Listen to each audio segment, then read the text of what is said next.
Hola, hola, muy buenos días, bienvenidos a todos. Otra jornada más, última jornada de esta Cumbre Mundial de Economía Circular. Hola Seba, ¿cómo estás? Muy buen día Natalia, bienvenidas y bienvenidos nuevamente a esta primera Cumbre Mundial de Economía Circular, que como ya hemos anunciado, es la primera y es realizada en nuestra ciudad de Córdoba, provincia de Córdoba, República Argentina, de manera virtual a través de Internet para todo nuestro planeta.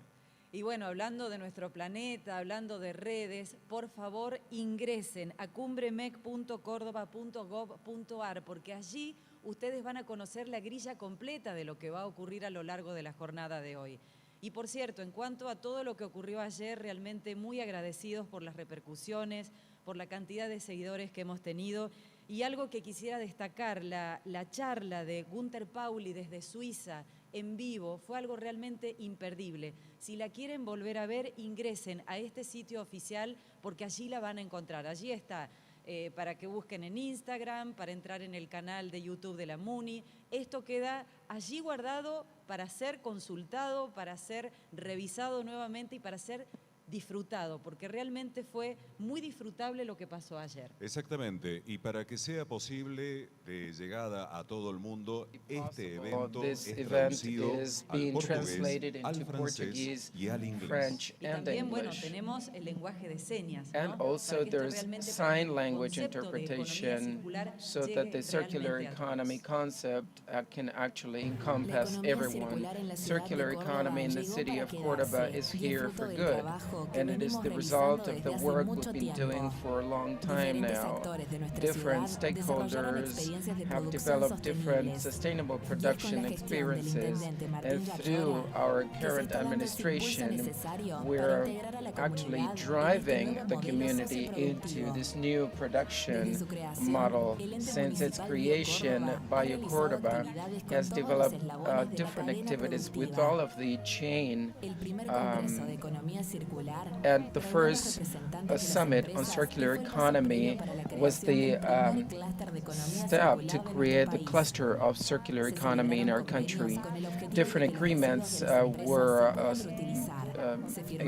made, cooperation agreements with the academia, and we launched the first school on circular economy. Education is then the most important pillar in the process. Shifting from the linear to circular economy requires the effort of all. This is why we want to contribute to the care of our environment as the host of the Summit of Circular Economy. The main purpose is to connect suppliers, producers, and from Cordoba to drive the shift towards circular economy to stand up for our environment.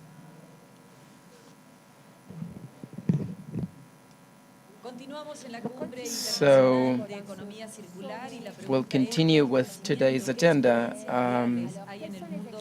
with the sharing the experiences from around the globe. To be able to address this, we'll introduce the next panel, backgrounds and success cases of circular economy in the world. This panel will be moderated by engineer Fabián López, who's the Minister of Public Services of the province of Córdoba. The minister is a public officer, has been a public officer for 20 years. The panelists are Laura Ituria, who is the Circular Economy Club leader from Singapore, Diego Berher, who is the coordinator of international projects Mekorot, Israel, Luis Lehmann, who is the author of the book How to Click Towards Circular Economy or New Economy from Spain, and Claudio Portelas Biodiesel, who is the general manager of EPEC, that is the provincial energy company. Good morning, everyone. Laura, Diego, Luis, Claudio, thank you for joining us.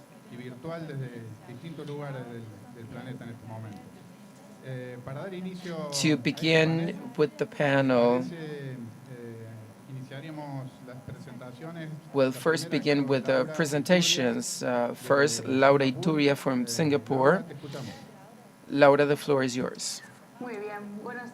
Good morning, everyone. We'll talk a little about Singapore and the public policies regarding circular economy for the next few years. First, I'd like to talk a little about the Circular Economy Club. Some key features. We are the largest network of professionals of circular economy in the world. We are basically present in all of the countries, the main cities. We are an NGO. The club is made up of volunteers, and the purpose is to drive circular economy, that is to shift towards a circular economy. Our job in Singapore involves supporting local events, organizing webinars, and supporting companies, and to create a solid network so that people can actually get to know other people in the sector and find solutions to their problems.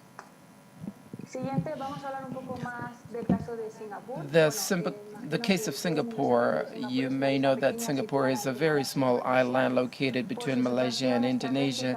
Because of its strategic location as an entry point to the Asian market and its stability, economic stability, it is the host of a lot of large companies and we can find the absence of the primary sector, energy crisis, and the water depends. 40% of the water that is consumed in Singapore is imported from Malaysia, despite being a strong economy. And so to address these issues, the government of Singapore has developed the Green Plan for the next 10 years. The Green Plan intends to align the economic objectives of the country with a sustainable and circular economy. The main objective is to become the pioneer with zero defects and emissions. And to carry out this ambitious plans, there are four main sub-projects. I will deal with each of these sub-plans or sub-projects. The first one is called City in the Nature. This plans involves buildings, reforestation, and the objectives for 2030 will be to plant 1 million trees, to create 130 hectares of new parks, and to plant and to have local flora and fauna, and to have people living less than 10 minutes closer to a park. The projects that are being developed in order to foster these objectives are the new constructions. 80% of the buildings are low consumption buildings. Different reforestation projects are being carried out in urban areas, and the recycling ratio in construction materials has reached 99%. Another sub-plan of the Green Plan is Resilient Future, more focused to climate change. The objectives we can find in this plan to strengthen the coast, to improve food independence, and to reduce at least 30% to produce 30% of the products locally.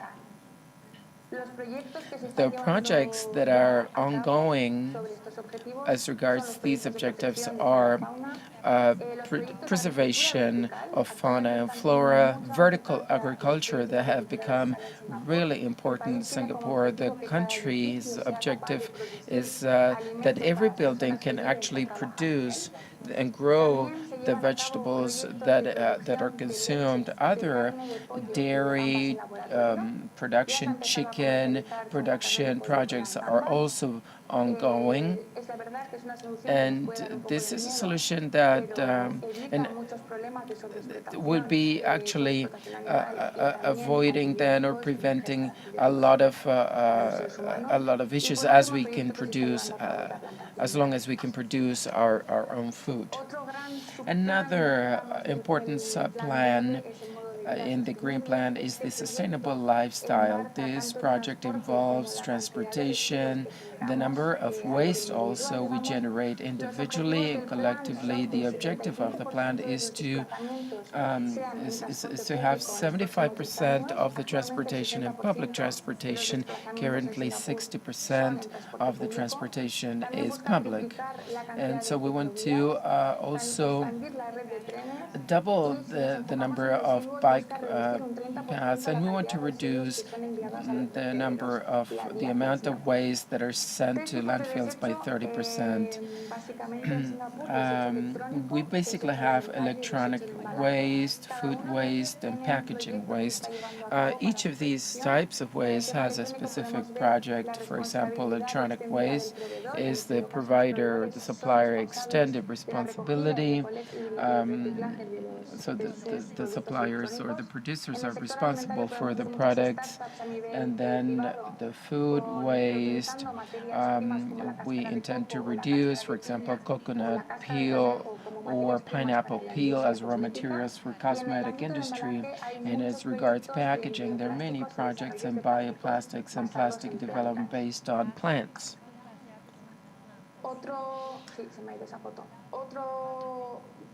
Another plan of the Green Plan is energy change or energy shift. Shifting towards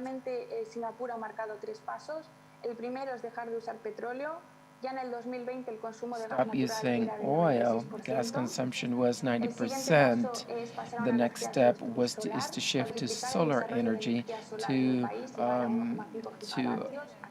increase solar production, and finally to use low consumption energy sources, low in carbon. And as regards transportation, we can see that there's a reduction of taxes for electrical vehicles. We estimate that there will be 60,000 points in the future, in the near future. So these are some of the projects that are being carried out. The first one is on the extended responsibility of the supplier. So supplier is responsible for returning and managing the waste produced by their own products. And this is a great advantage for the consumer because they don't have to figure out what to do with the waste. And the producers can also, the manufacturers can actually recover some waste that they couldn't do before.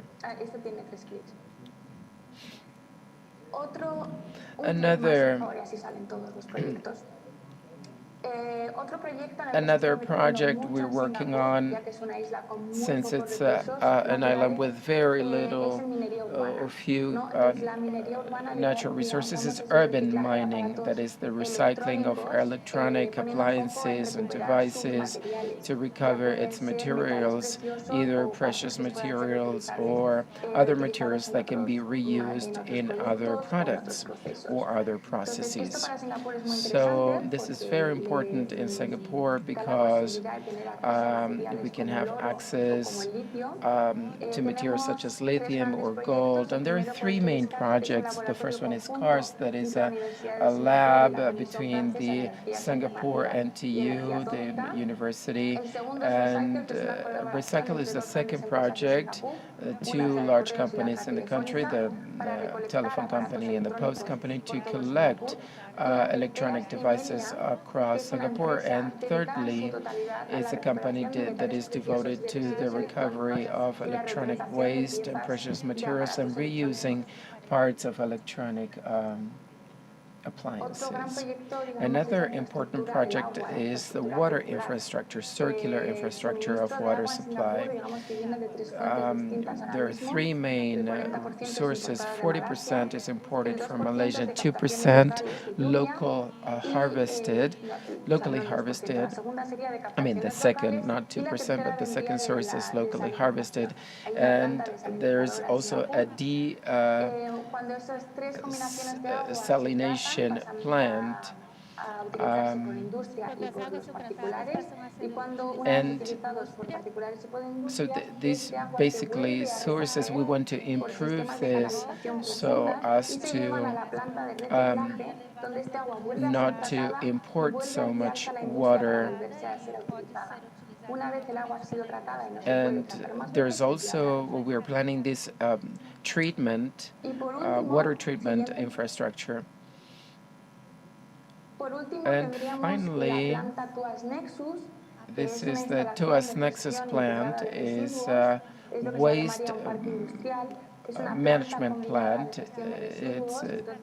So this plant is going to be built in the next 5 years. I mean, the building will be completed in 5 years. So basically, we want to recycle material and energies, for example, waste. Once, for example, water, once it's treated, and then the water goes to the energy production plants to create biogas. This basically creates a source of supply. So for one plant, this is waste, and then that waste becomes material for the other plant. And to conclude, why shift into circular economy, and which are the advantages, at least for Singapore? Water independence that could actually address lots of issues, not only in terms of cost, but if there happen to be some conflicts with the water supplying countries, then it would have more independence, greater food independence, access to raw materials and minerals that are costly, energy independence, and also the possibility to create more local jobs and reforestations. These are great advantages for the country that can have a great impact economically. If you have any questions, you can write to me. This is my email, or then we can. Muy bien, Laura, muchísimas gracias. Muchas gracias por compartir estas experiencias desde Singapur en la Cumbre Mundial de Economía Circular. Vemos que es un ambicioso plan de cara al 2030 y muy alineado con todos los objetivos de los ODS, ¿no es cierto? Y de los objetivos también del acuerdo. And the objectives of the Agreement of Paris. So then the questions and answers sessions, we're going to leave it to the end. So first we're going to listen to all of the presentations. Diego Berger, that is the coordinator of international projects, Mekorot from Israel. The floor is yours. Thank you for the invitation. Sí, perfecto. Bueno, fue muy lindo escuchar primero a Laura con la experiencia de Singapur. Very interesting experience from Singapore. El mayor problema es de dónde viene el asunto de la economía circular. Circular economy. I will share the experience from Israel, particularly water resources, which is my field of expertise. Es algo que es muy importante. Nosotros estamos hablando de tres cosas que están We are speaking about three things that are interconnected. There's a culture of the water, there's a scarcity of water, there's a public policy that is based on the need. So I will speak about the fact that the country needed to reuse the resource. So we began to use or to circular economy because our country has fewer resources, and just this is what Laura said before. In facing the scarcity of resources, circular economy is almost mandatory. We had to, in our case, we had to use our resources more efficiently and to use the resource we all have, which is just for you to have an idea about the water use in Israel. This picture dates back from 1948, when Israel, only 10 liters of water could be supplied to people. This was a time where the country was in state of coup. This is the baseline of circular economy. How do we tell people to use 10 liters of water? This was the only chance back then, back in 1948.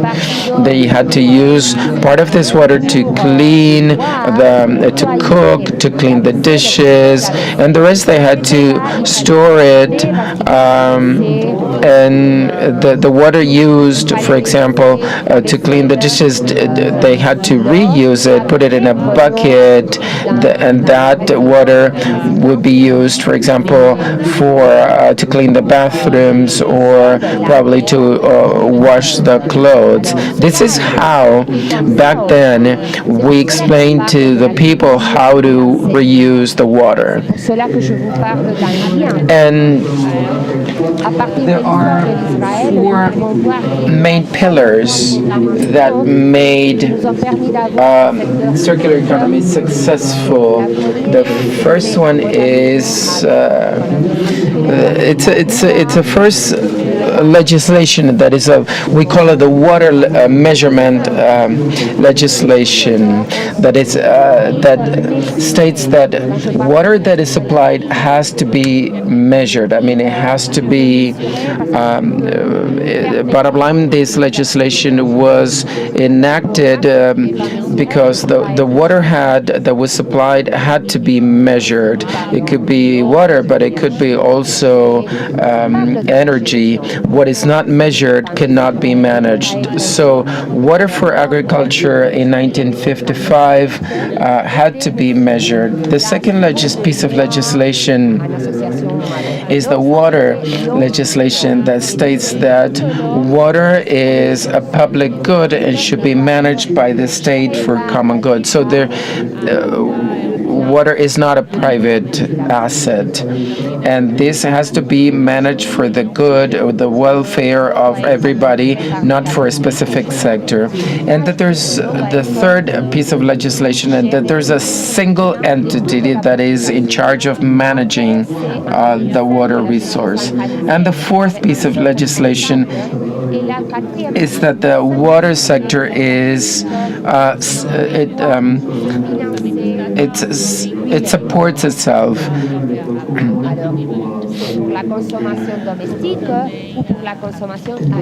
So here we can see the history of Israel in numbers. In black, the population of Israel with 9 billion inhabitants right now. And we have consumption data in blue. You can see residential use that increases as the population increases. In green, agricultural use. And over here, you can see some things that happened in the past. And the important things were the policies that were implemented at the right time. So, because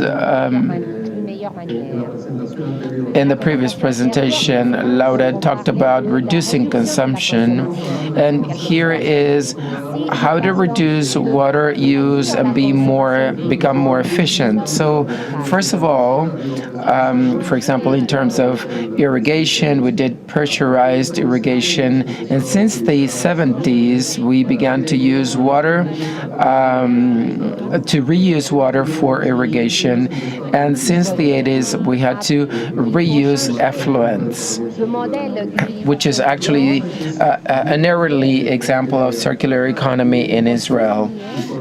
But agricultural consumption in the 60s and 50s, 80% accounted for 80% of the consumption in Israel. Now we have been able to reduce it by 53%.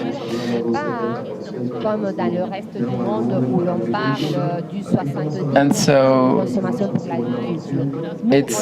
it's closer to 50% now. So this is the largest project in the Middle East as regards water reuse. All of the effluent waters from Tel Aviv are treated, and we're producing almost 130 million cubic meters per year. This water is only used for agriculture, so we have to save and store that water, and we have what we call the infiltration sites. So we are pumping 160 so that this water does not mix with the aquifer. This water is really high quality water. It's not drinking water, but it has some nutrients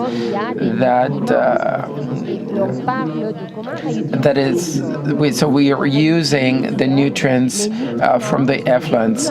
So in the water treatment process, these nutrients are not extracted because they can be reused for agriculture. And the other thing that you can see here, the surplus go through a digester, and the digester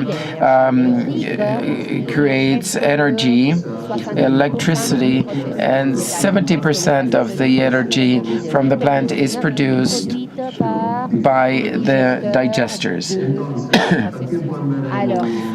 Here you can see how how the water is supplied, considering that there's a 10% loss in the grid, and that has to do with water or distribution efficiency. there are incentives to become more efficient. That's why the losses in the grid are very, very small, just 10%. And over here you can see the amount of water from gross effluents, and then part of it goes to what we call tertiary effluents, and the other part goes to secondary effluents. So we're using 85% of the effluents. Effluents are not treated. I mean, there are different water qualities depending on the use. So we always try to match the water quality and the type of crop that we want to get. So basically, we can see. So we can see how electricity and heat goes back to the plant, and the other part goes to agriculture, and it goes back to humans for agriculture production. So what you can see here is that since the 80s, the consumption of, water consumption for agriculture increased, and we began to use more reused water. A lot of the water that is used now is treated, and so we've been able to reuse the drinking water for residential consumption. So the water sector, the principle is the price of water is standardized across the country, and all of the costs are divided by the amount of water that is supplied. That's why there's an incentive to become more efficient, and this price also involves the development of future projects in the sector. That's why it's separate from the national budget. We can see that in 2005, water resource distribution, 70% was natural water, and only 15% was treated water. That was back in 2005. And in 2020, 50% is natural water, and there are two main areas: 20 treated effluents and desalination water, 22%. And due to the climate change, we'll have less water, natural water, and we'll have more treated water. In 2050, only 28% will be natural water, 40% will be desalination and water, and 26% will be reused water. So when we discuss climate change, the biggest issue with climate change, as I see it, is not only how hot it's going to be, how rainy it's going to be. The biggest issue is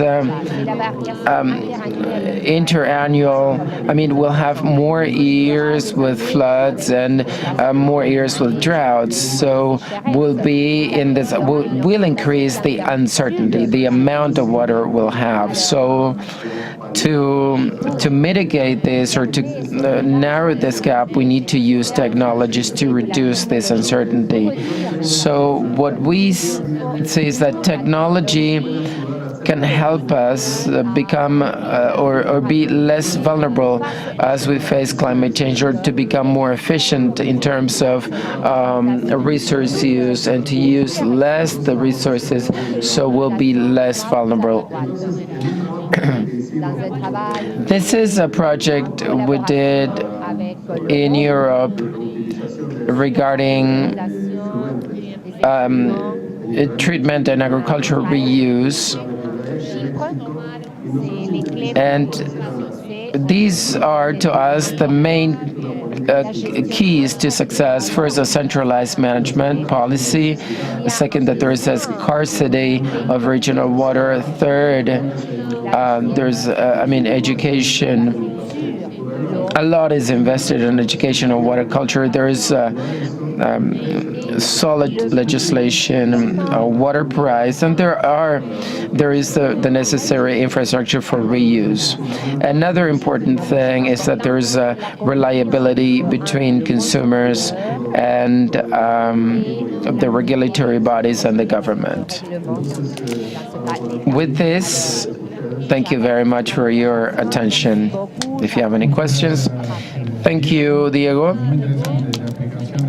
Very interesting presentation and how circular economy applies to water management and the 7 keys that you presented in your last slide.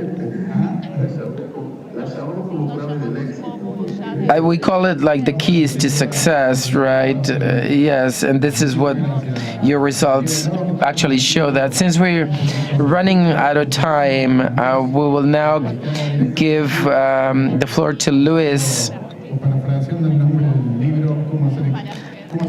How to click towards your new economy. This is your book. Luis, the floor is yours.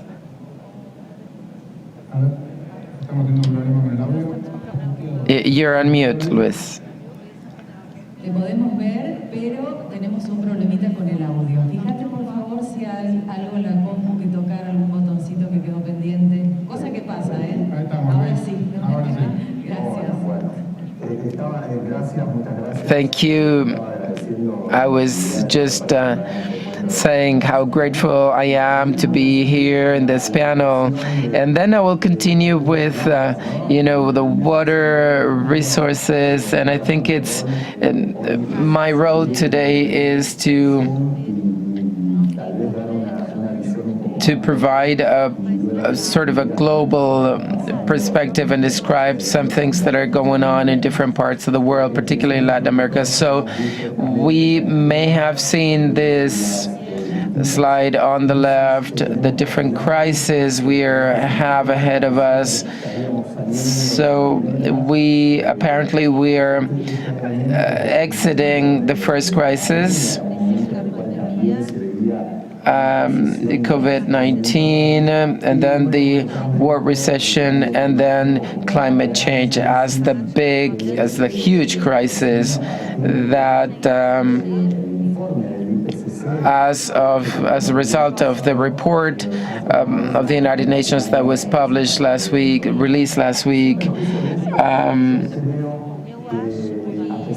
And I believe that despite all of the crisis from the circular economy perspective, we are kind of like the surfer that is waiting for the right time to catch the wave and surf the wave. We are not spectators.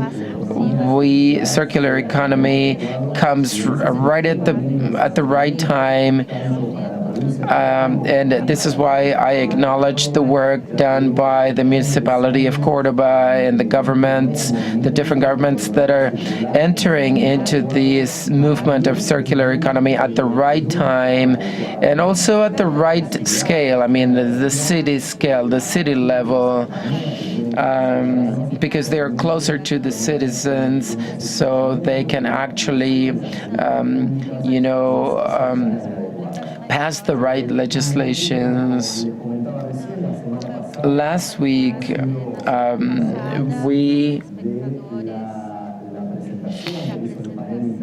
the International Panel of Experts on Climate Change released the report after 30 years of warning after warning about man-made activities regarding the global impact and the consequences in climate change.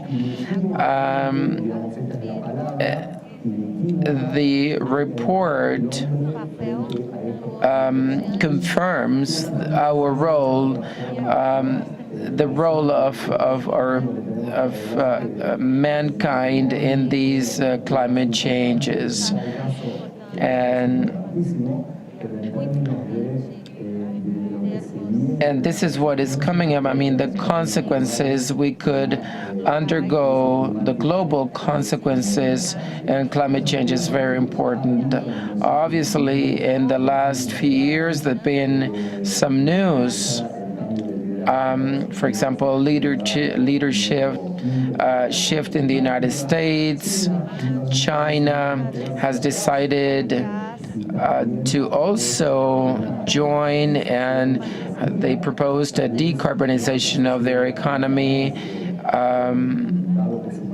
Since the energy matrix is still based on carbon, it's carbon-based, their times are different. The European Union, on the other hand, and I will go deeper into this in a minute, as a regional bloc, is leading climate policies worldwide, and at the center, this picture with Greta Thunberg, that this young lady that has become so popular, that shows that the new generations are involved in the fight and actually fight for climate change. And I'd like to say something about the European Green Pact or agreement that is creating different milestones in terms of legislation. This is another important aspect that changes can actually filter down to legislations and regulations, so that changes can actually institutionalize on and this experience of Europe towards sustainability in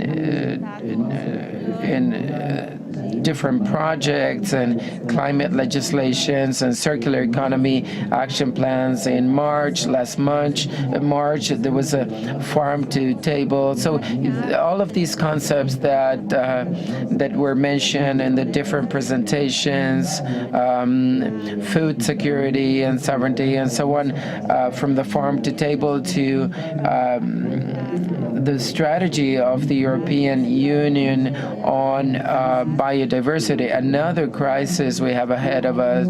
And in July, and there are many other things. Every month, basically, there is a new package of regulations and legislations. In July, the Next Generation EU plan was submitted to for the post-coronavirus economy recovery. With this, I want to highlight the need to set agreements, legislation, and funding, because the recovery plan obviously has to be supported by funding. And the last point to highlight, also by the European Union, is the Fit for 55. Fit for 55 increases. Europe has a goal to reduce greenhouse effect gases by 2030, and the Fit for 55 plan is really challenging and ambitious. And then back to what I said before, the need to set agreements that can actually become legislations and standards. That has to be actually trickle down or filter down until they get to the citizens, the national governments, the local governments, and the citizens.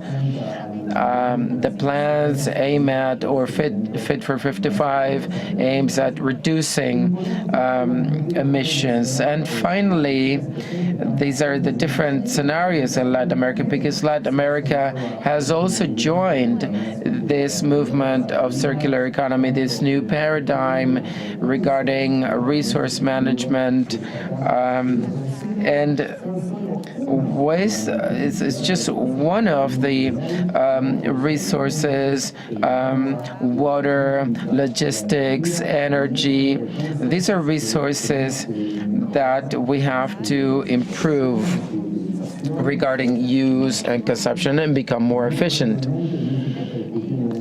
Mexico is discussing a circular economy legislation. Costa Rica also has ambition plans regarding climate. It's the first country in the world that has stopped oil production. Colombia has passed, is the first Latin American country that has passed the circular economy strategy and is leading a coalition of different international entities. Ecuador has approved or passed the first law on inclusive circular economy that also sets the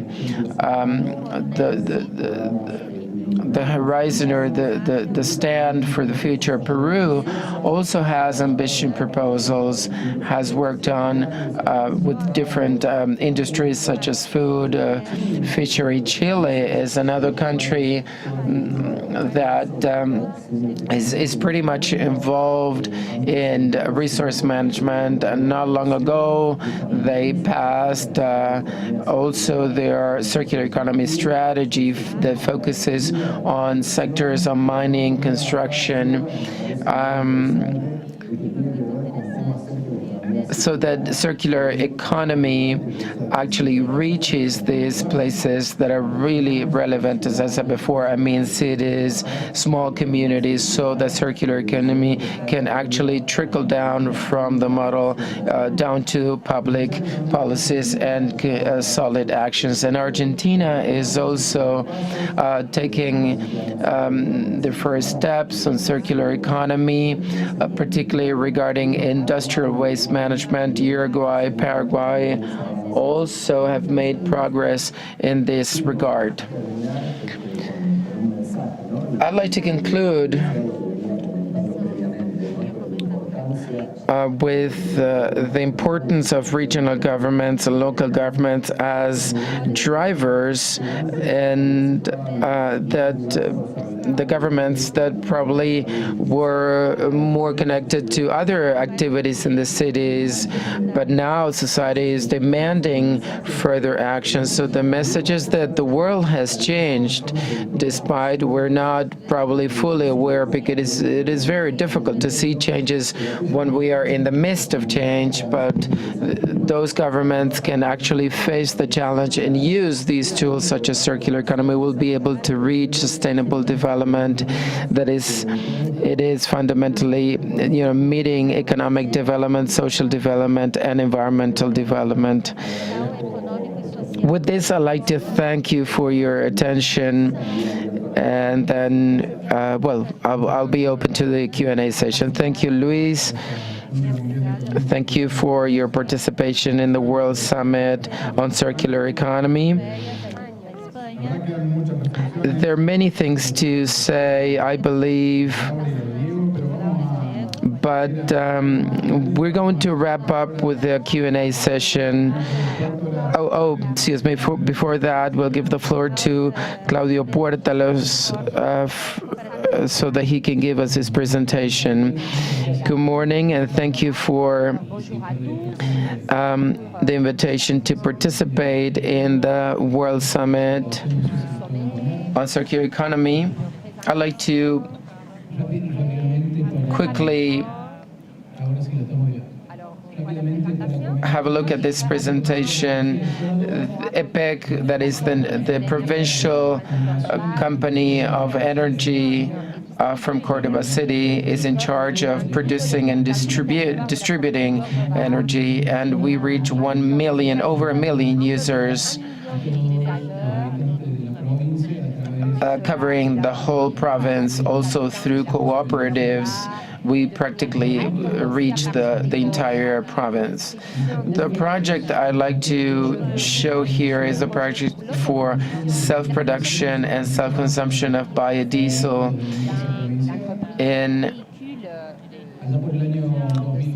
Back in 2019, together with the provincial government and the Ministry of Public Services and Oreste Berta, that is a vehicle technology center that is very well known in Argentina, an agreement was signed to measure the performance of vehicles with a biodiesel. So a comparison was conducted, biodiesel versus diesel degree 3. After some time, with the test, because due to the pandemics, we concluded the first stage of the project. With a normal vehicle setup, the power, the performance was 5.3% lower than the average power of the vehicle compared with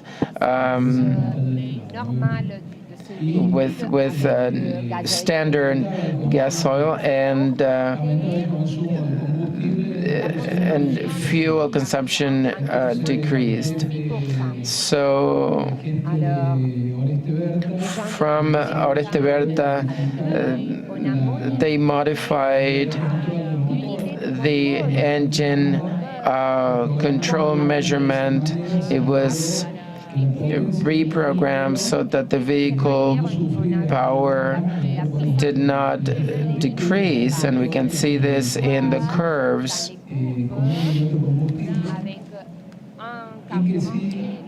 And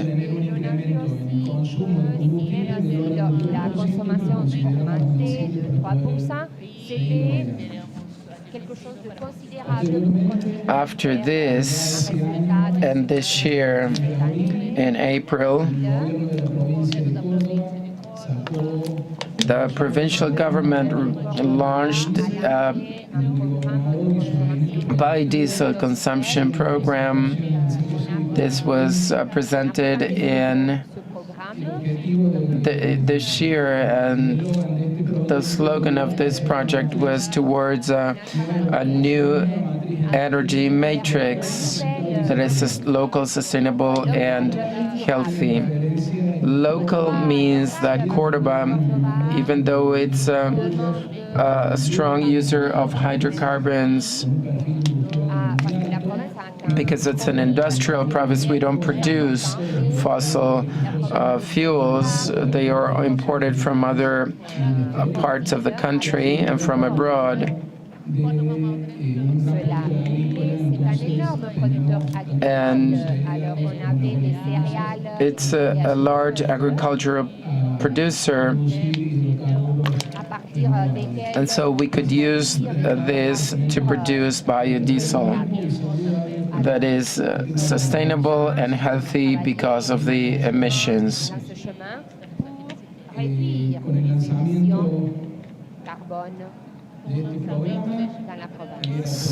With this project,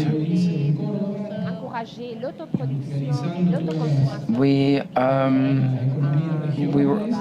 intended to industrialize all the regional economies and would benefit indirectly the health of the citizens of Cordoba. That was the main objective of the project. And this would involve existing plants or new plants. In the presentation, I highlighted self-production, because with this project, EPEC and the Ministry of Public Services decided that EPEC should participate in this project by building a plant, a biodiesel plant, and that biodiesel would be used for the vehicles of EPEC's fleet, and also used in the public transportation company that belongs to the municipal government. So we put together a team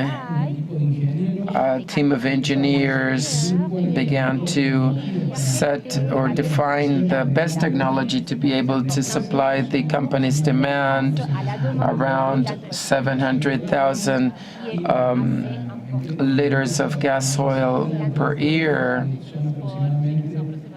and for the transportation company, 1.5 thousand liters per year. And the best technology for the project was a batch type of plant, 5 tons, to process crude oil.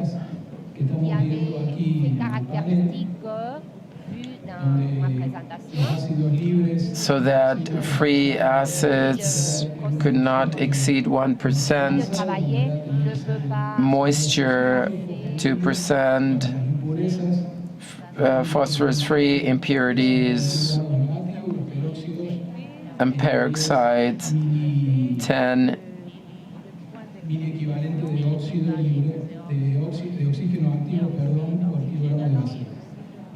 So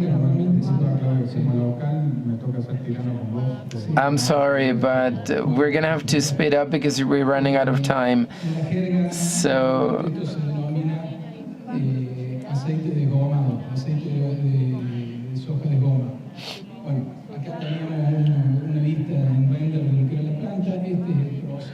this is the production process.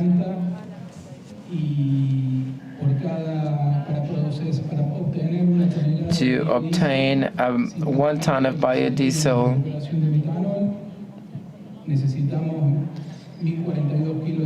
we need to use 20 kilos de metilato, 1,9 kilos de ácido fosfórico y después combustible para la caldera que puede ser utilizado. And this is how biodiesel, I mean, this is sort of the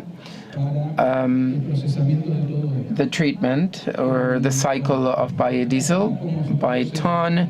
This is how the process works. In this process,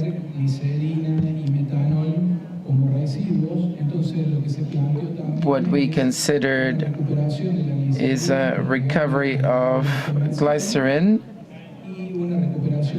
and a recovery of methanol.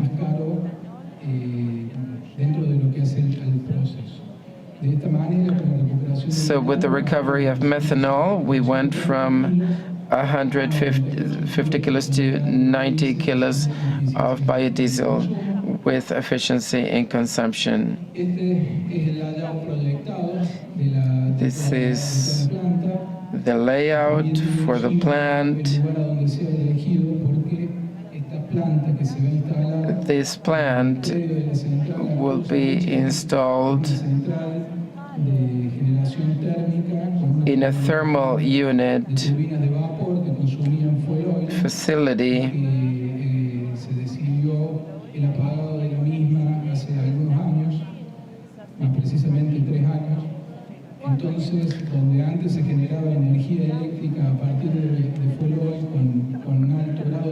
So now we'll be able to generate or produce biodiesel for the entire vehicle fleet from EPEC.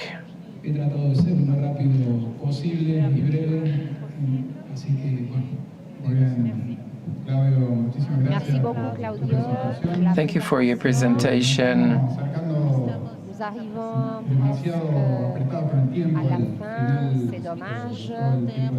We're running out of time.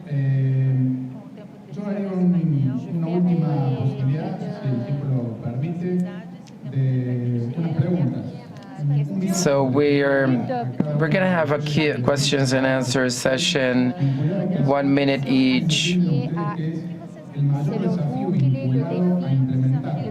Which is the biggest challenge that you face to actually implement these projects, the keys to success? And, well, as Luis said, the biggest wave we'll have to face is climate change. And circular economy is closely connected with the SDGs, climate change objectives, and the reduction of greenhouse effects. Which is the biggest difficulty, the biggest challenge?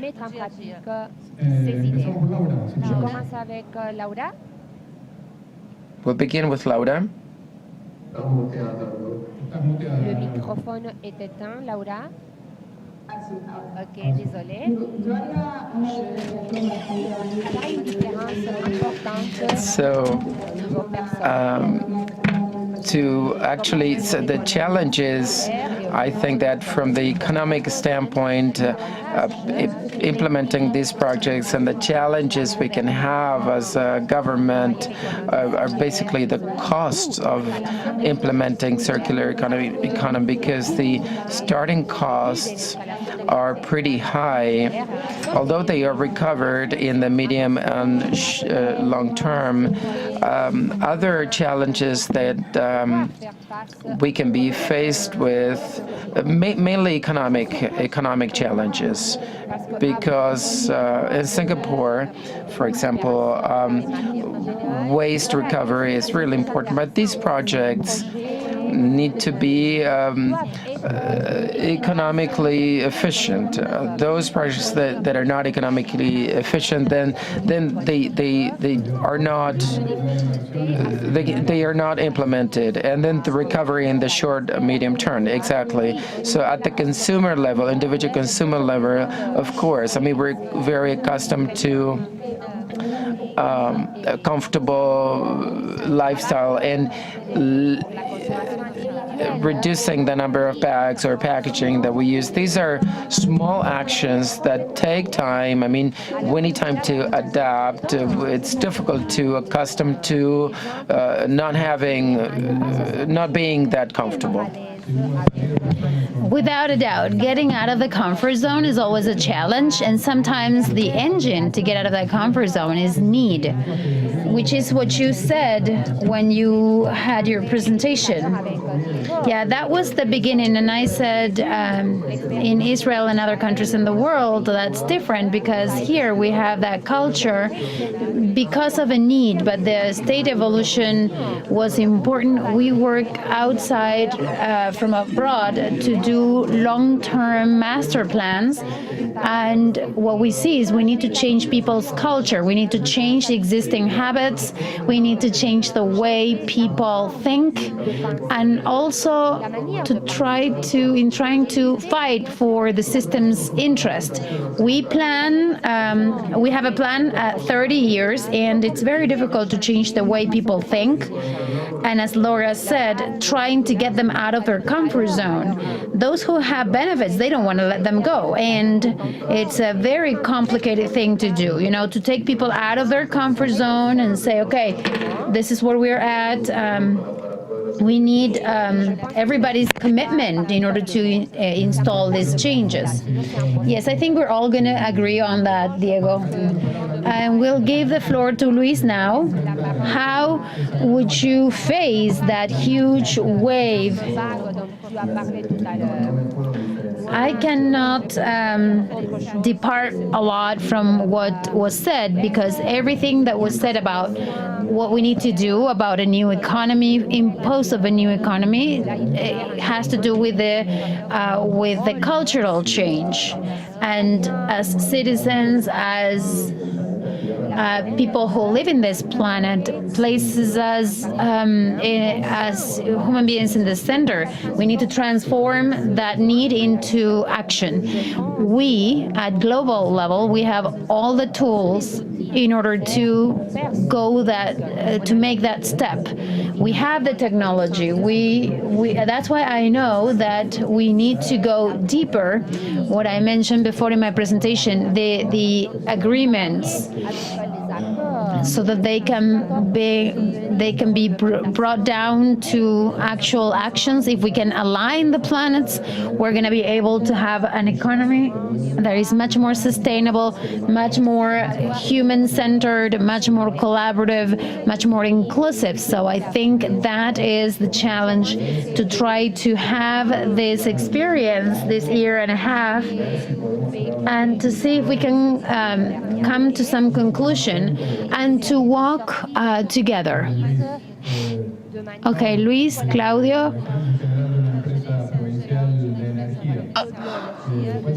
From this energy company that you work for and that you're managing, well, the project that we are carrying out, particularly, there is a very good positioning in society today.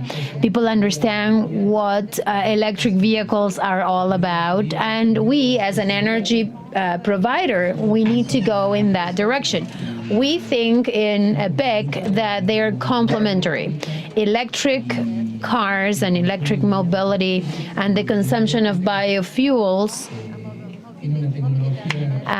is important. The technology is mature in terms of the city cars with very short autonomy, and the vehicles that we have in the energy company, province's energy company, they're not just city vehicles. We need to cover all the geography in the province, and there is no technology yet in electric vehicles for the bigger vehicles and for SUVs, long distance SUVs. That is something that's one of the barriers that we have to demystify. Thank you, Claudio. Now we are reaching the end of this panel. We're all going to agree. I think the conclusions that you have mentioned, the important experiences that you have shared with us, and especially because of the reflection, the technology is available, the warnings are available, especially in this example.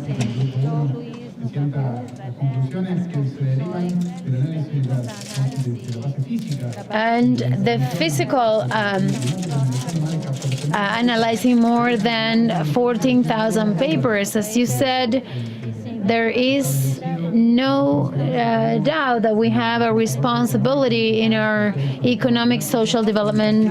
It's a very important challenge. It requires a cultural change, and of course it requires that we organize more summits like this, where we reflect, where we share goals, where we try to set the foundations for a cultural change so we can all get out of our comfort zones.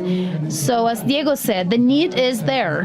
Now, humankind faces this need to decrease greenhouse gases emissions and to go from fossil energies to renewable energies and to click and to go into circular economy. Thank you very much. We're at the end, really enriching experience with all of you, and I'll see you soon. Thank you. Thank you very much. And we'd like to thank you. Let's think that you are in other countries, different time zones, two of them. The book author in Spanish speaks another language. It's been very enriching to hear these experiences. They tell us that circular economy is not a utopia, it's an applicable reality when you make the decision in the right moment. That's right. I'd like to thank the speakers, but also the moderator, Engineer Fabian Lopez, Minister of Public Services in the province of Córdoba. We shared with all of you the development of this World Summit on Circular Economy out of Córdoba, Argentina to the world.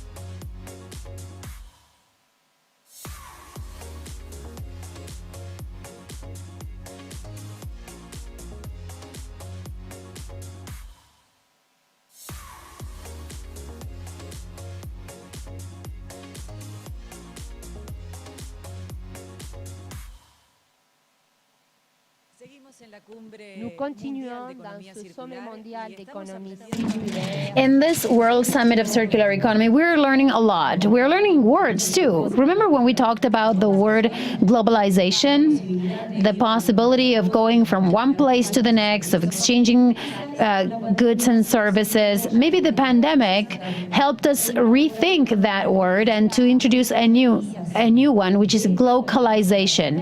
And that's what we're going to be discussing now.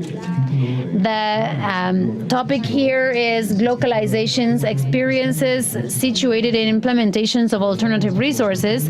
We want to tell you that in this opportunity, the moderator will be Deborah Placher, a very well-known journalist, graduated from UBA.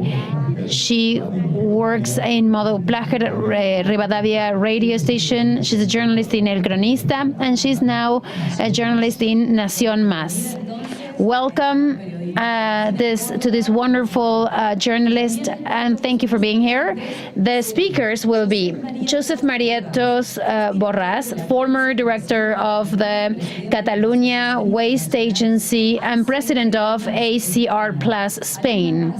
Alina Bassi, CEO of Clayton, Germany. Oscar Rivas, Manager of Business Development for Geocycle in Latin America, Mexico. And as a key speaker, John Cluto, application and platform for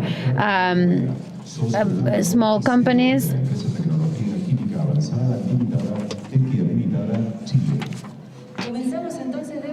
So let's begin, Deborah. Welcome once again. Thank you for the presentation to both of you. We want to formally welcome all of our speakers. I'm gonna tell you which order you're gonna be speaking so that you can tell us what you think, your point of view, and to tell us what you have to say. We want to give the welcome to Alina Bassi. She's going to speak English. You can follow it in Spanish when she makes the presentation. First of all, we're going to hear Joseph. First, you. It's a pleasure to be here in Córdoba. I was in that city some years ago, and I really loved it. I'd like to share my experience in the Catalunya administration. I'm going to share my presentation.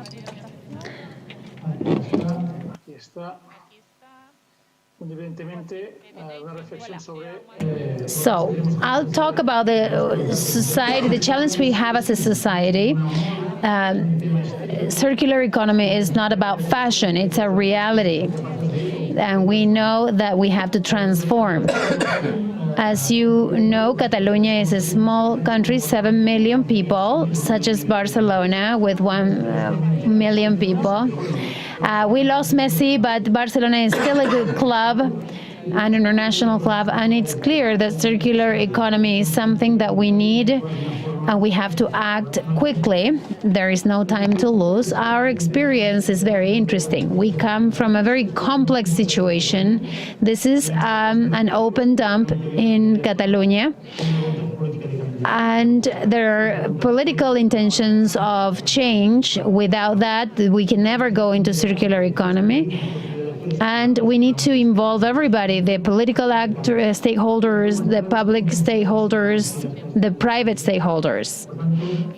So very important for everybody to change with specific actions and with money. Without money, there would be no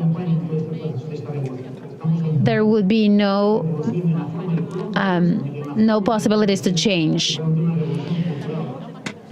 This is something that has to do with the cultural evolution. It's not easy to take measures. So as a consequence, these are the changes.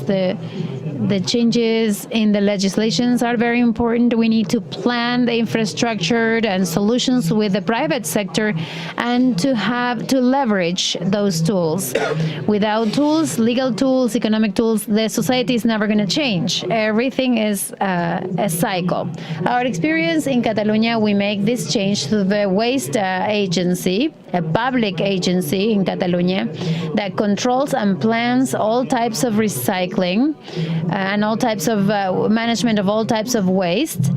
We give people resources. It's an important team, 200 people out of Barcelona. We plan for the Catalonia administration. We do planning. We analyze data. We collect information about how much waste and what type of waste each city collects. Without data, it's impossible to plan. We also do inspection. It's very important. So we inspect in order to support the private investors, but also check non-compliance. As I said, data is very important. Without data, it's impossible to plan into the future. Of course, the laws and environmental taxes. At the agency, we manage 4 million tons of waste a year. And this agency participates in different international networks. And the key is, of course, to go to create energy from waste. Each peso, each dollar that we invest in prevention, it will help us save money in the future. We do recycling, energy reutilization. A clear objective is that we need to implement tools in Catalonia since we have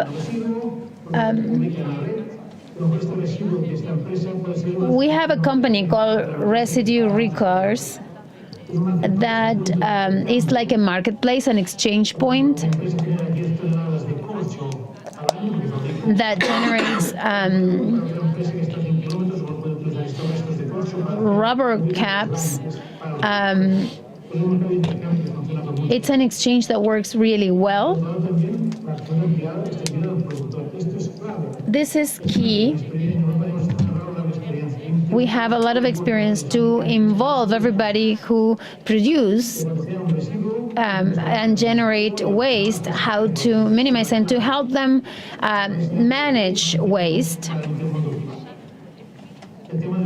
The design also, the design from the conception point of view, as the French say it, before we put something in the market, we have to think about the use life of my cell phone, my shirt, my car, the use life of these elements, how we think about them and how long we're going to use them, how we assemble them.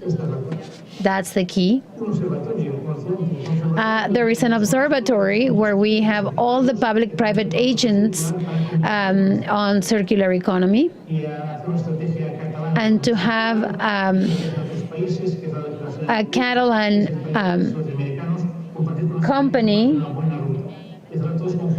so to work together to, for example, build better roads in a more systemic way. Another element is the lab, a lab so that big companies that have their own research centers, or a small company that has only 50 employees that collect copper or silver, then to help them analyze the waste that they generate and how to minimize the impact of the waste they produce.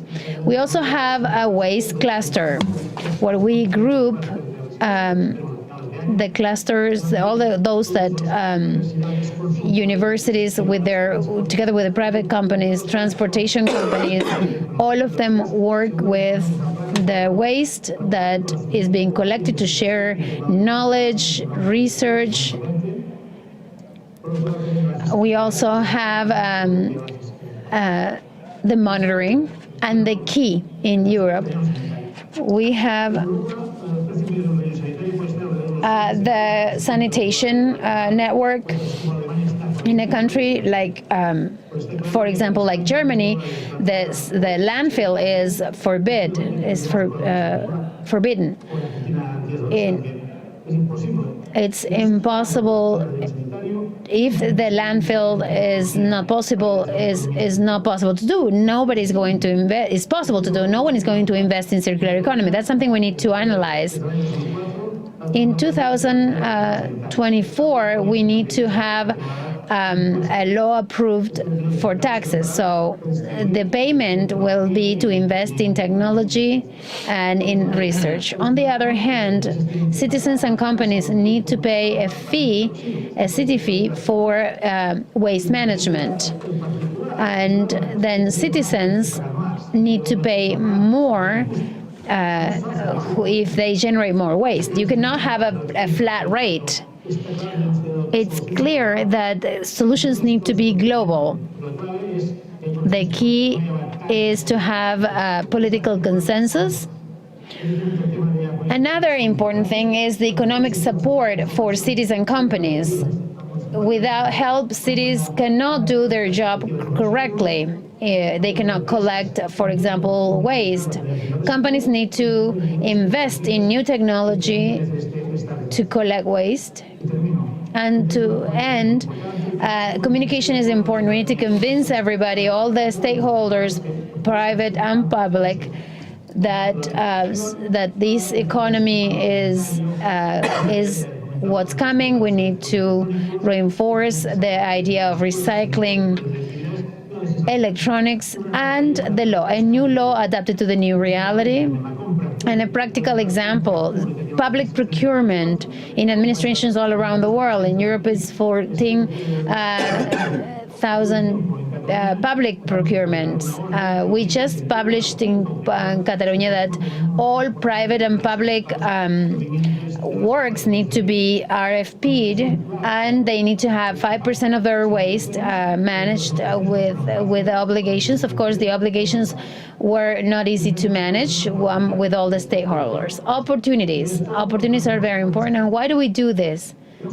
Because of this, to protect the resources for future generations, not only for us. Thank you, Joseph. We are really strict with the timing, so I'm not going to ask you about Messi, but we're going to have some questions related to what each one of you said. We have to respect everybody's times. So let's now go with Alina Bassi. Alina, bienvenida. Tenemos traducción para aquellos que quieran seguir tu presentación. Adelante, Alina. Muchas gracias a todos por la invitación. Is everything okay? Can you see Yes, perfect. Great, thank you. Yeah, thank you so much for having me. I'm very grateful to be here. A shame that I can't unfortunately understand talks that are happening, but yeah, I'll definitely watch after and maybe get some translations of my own. To give you some background about myself, we're based in Germany, in Berlin, city of Germany, and I'm originally from London, so you can probably tell from a very strong British accent. But yeah, our company, our startup is based in Berlin. So just to give you some background on myself, I am a chemical engineer, and I worked for many years recycling waste within the circular economy. I worked in recycling household waste and turning this waste into energy. I worked in recycling old tires into oil, which could be used as a fuel.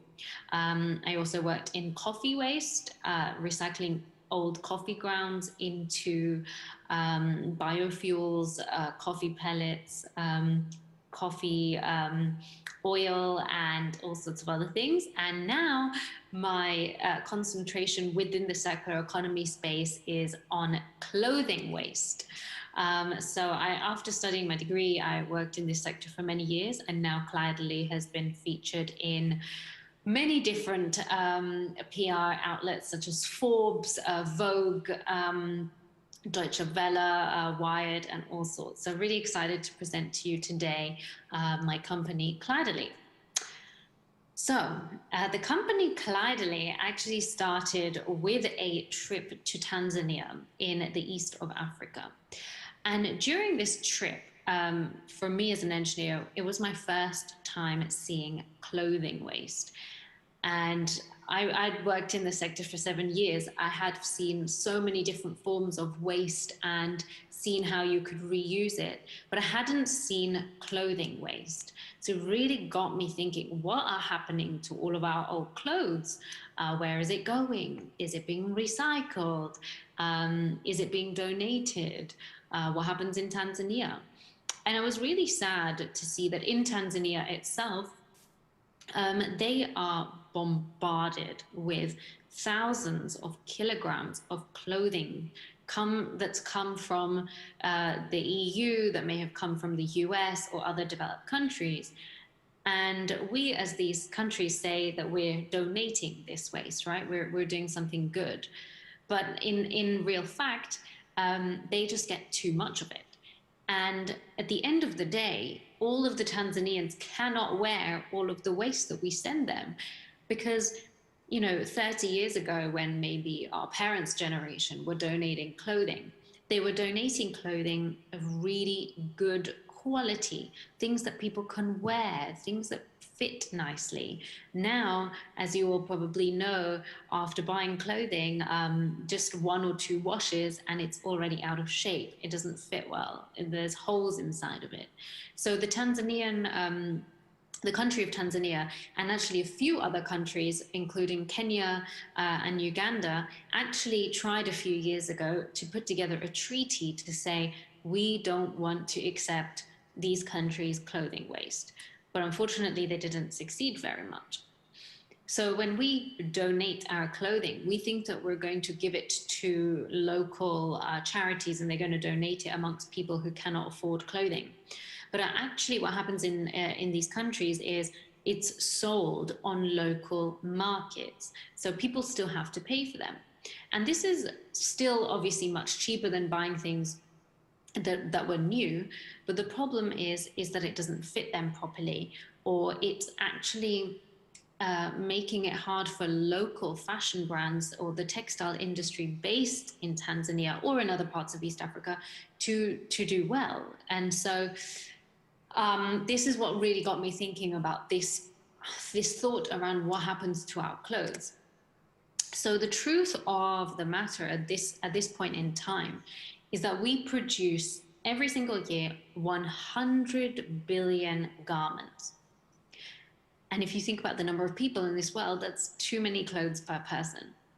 And this number is actually going to go up to 150 billion garments by the year 2050. Because with fast fashion and consumerism and social media, we're now consuming clothing at unprecedented rates. And this change has really only happened since the year 2000. Before that, we were quite slow. We produced much less than 50 billion garments. But in just the last 20 years, we've already doubled, and we'll do that again by 2050.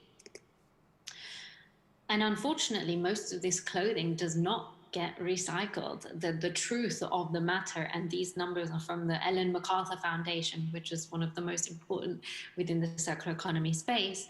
They have a research report to say that 87% of all of the clothing we wear ends up in a landfill or an incinerator. And so this means that we're putting so much energy, so many resources to grow fabrics and then to weave them into new garments or sew them into new garments, to pay workers across the fashion supply chain barely anything, to then transport these goods halfway across the world. And then eventually nearly 90% of them all end up in a landfill or an incinerator. This does not make sense to me. And it made me realize, and still to this day, that we have so much more that we can do with old textiles. The average time that it takes for clothing in a landfill to decompose is 200 years. And this is because clothing is not made from natural fibers usually. So obviously you can buy cotton, which is organic, that can decompose, but usually it's made from synthetic fabrics such as polyester, such as viscose, such as elastane, such as nylon, which are not natural. So they are made from crude oil. Polyester is derived from oil. It's a plastic, which we are wearing. And even if it is, 100% or 90% cotton, there will still be 10% of another fabric. There will still be other fabrics that are difficult to recycle. Another problem with this is that even if we do grow natural fabrics such as cotton, the amount of pesticides required that are so harmful to the soil and the amount of water that's required to grow these fabrics also don't make it very sustainable. So this is a picture of a landfill site in Ghana. And as you can see here, what's happening is the clothing cannot decompose. It's starting to go this weird brown color, and the dye from the textiles is actually leaching into the soil and into the supply chain and contaminating water and contaminating soil. But if it's burned, then it's also contributing to toxic particulates within the air. So there's no winning, and there's nothing really in this case that the country of Ghana can do to stop this being a huge environmental problem for them in the short term. So it's no wonder that the fashion industry themselves produces tons of CO2 emissions. In fact, the fashion industry produces 10% of global carbon emissions, and it's actually the second biggest polluting industry after the oil industry. And actually, the fashion industry is producing more emissions than the shipping industry, which includes all of the logistics, traveling things across the world, and the aviation industry, so the flying industry and the emissions associated with flying. It produces more emissions than both of those industries combined. So we're really underestimating the problem within the fashion industry. For me, the circular economy is very important. I think this is the future of society. I think this is the future for us to save CO2 emissions. And there's a really good quote that I've read that says that if Europe were to incorporate a truly circular economy and nothing was ever wasted, then we could halve carbon emissions by 2030. That's only 9 years away. And the power of circular economy means that we could quite quickly make a difference and avoid all of these crazy climate impacts that we're seeing in the world at the moment, which of course I'm sure you've all heard about how difficult it's been this last few months. So what we decided to do with this is to think of something that's very different, that's not really done before. We've produced a plastic alternative using old clothing. And by doing this, we solve two environmental problems at once: the clothing waste problem and the plastics problem. What we do is we work with local fashion brands and local retailers in Germany, in France, and all over Europe to help them to recycle their clothing waste. We can recycle fabrics that are synthetic, also fabrics that contain blends, and we help them to turn it into this plastic. And the plastic itself is recyclable. So when it's used, it's not going to go into a landfill or an incinerator. Our goal is to keep it within the circular economy and to keep reusing everything over and over again. We do this by collaborating with as many different companies as possible. So if anyone's interested in collaborating with us, then definitely do email me or get in touch. But the only way that we're going to make a difference in the world is to collaborate and work together. So we're working with some really exciting companies based here in Germany, and also quite a lot based in France as well, to really try and help them to recycle their waste. We do this after producing our plastic alternative. We can produce lots of different products. And one very cool example that I like to give is the first product we produced, which is eyewear. So your old t-shirts that you weren't going to wear anymore can now be the glasses frame that you wear, which I think is upcycling, not recycling, because that t-shirt had nowhere to go and now it can be worn. The possibilities really are endless. We've produced many other things other than just sunglasses, but this is really just the beginning. The goal is to save CO2 emissions, and this is the most important thing for us. The European Union funded a study to say that we save 7,600 tons of CO2 a year, which is equivalent to driving a car 936 times around the world. So this is really important for me. My personal goal in life has always been to try and make a difference, specifically within the circular economy. And I would like to thank you all so much for listening. And I hope that you'll be part of our movement, and definitely do check us out, follow us on social media, or feel free to drop me an email. Thank you, Alina. It was very interesting. Your email will be for all the people who are interested in keeping in touch with you. Stay there, because then we have questions for all of you. Ahora vamos a seguir escuchando a Oscar Rivas. Le damos la bienvenida. Oscar, adelante, por favor. We're going to hear from Oscar Rivas now. Good morning, everybody. Thank you for the invitation.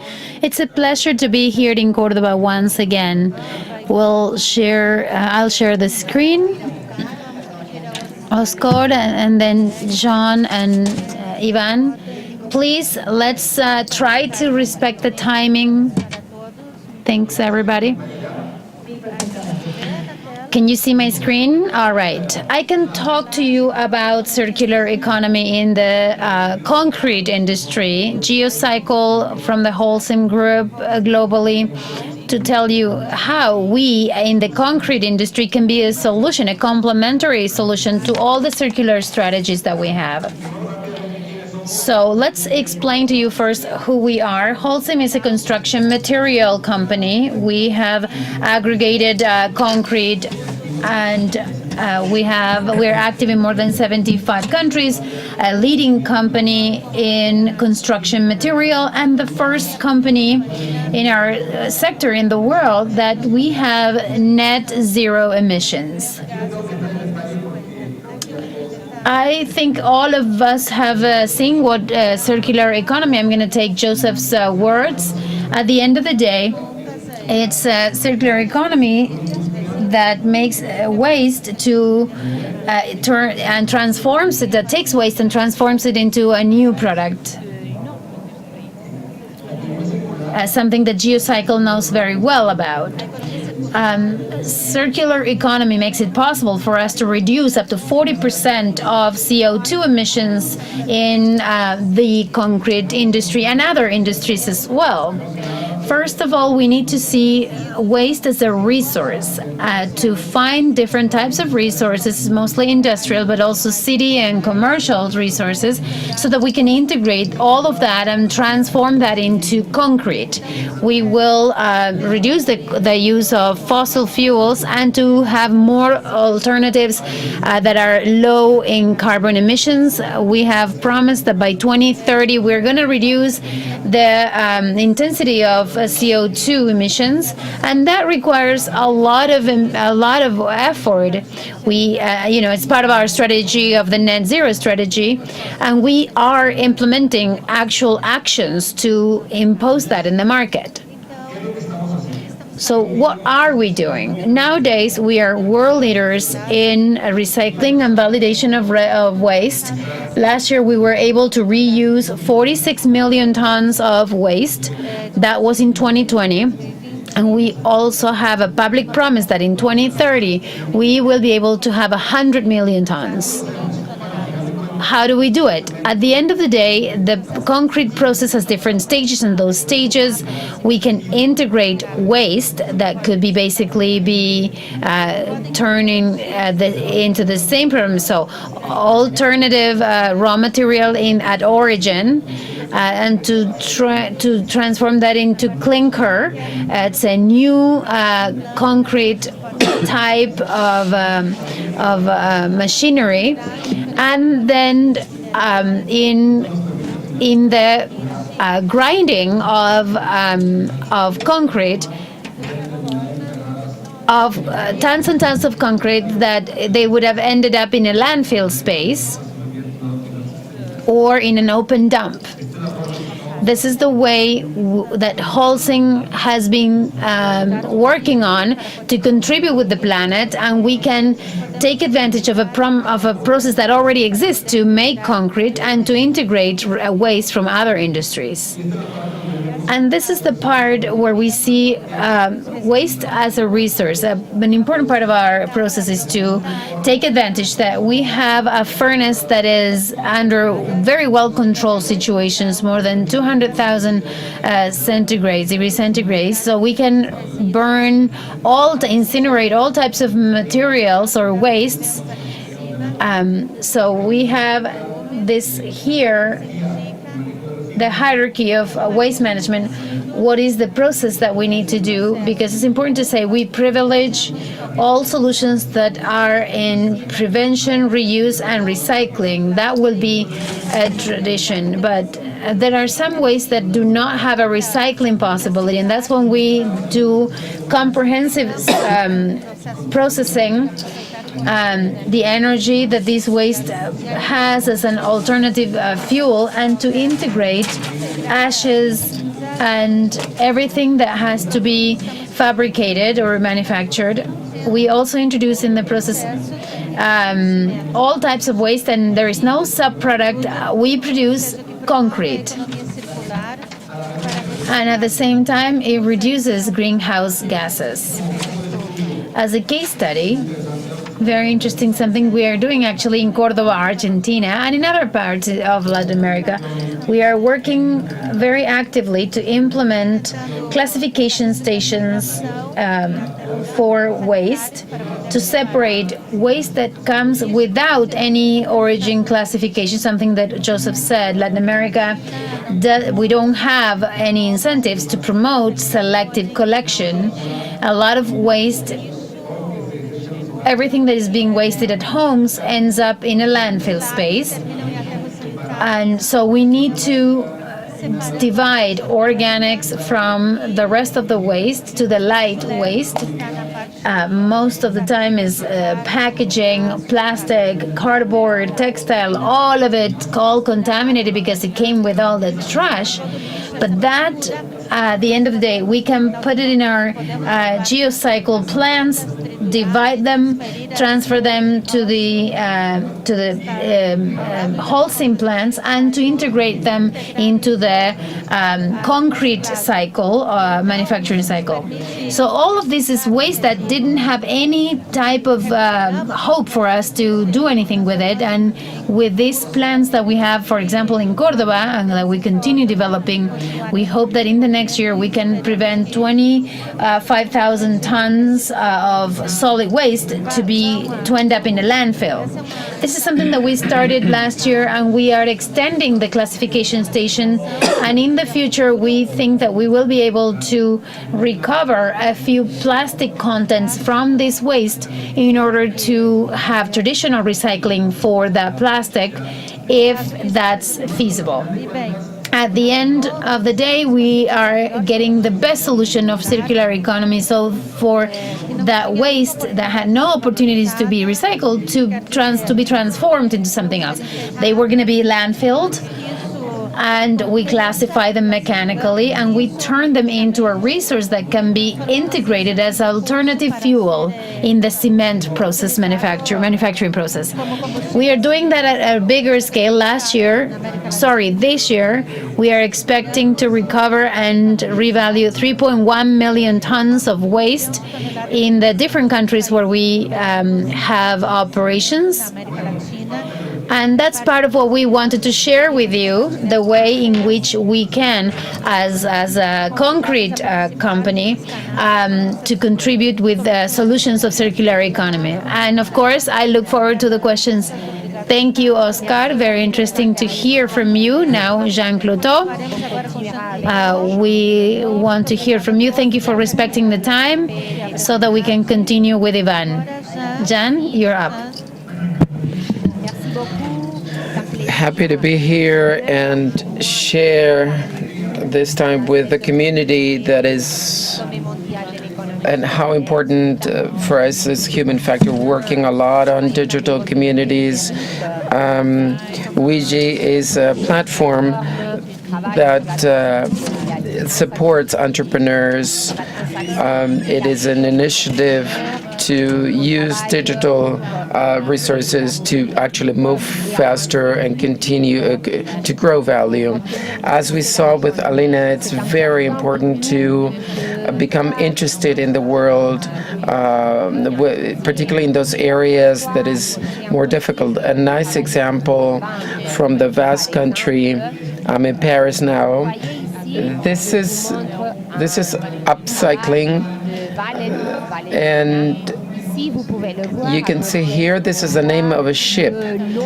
This is made out of a vest, a life vest. We're talking about thousands of them that are disposed of, and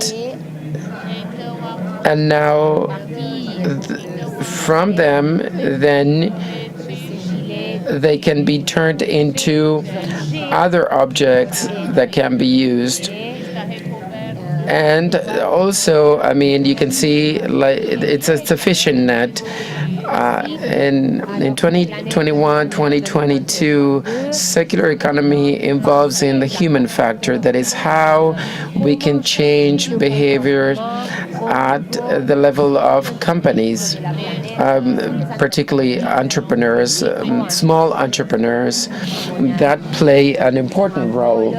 That is, they should become involved to have a more decentralized vision. So we built a platform called Urigi to promote digital identity at the service of a circular economy. Thank you very much. Thank you, Jean. Well, now I'll give the floor to the last speaker, Ivan.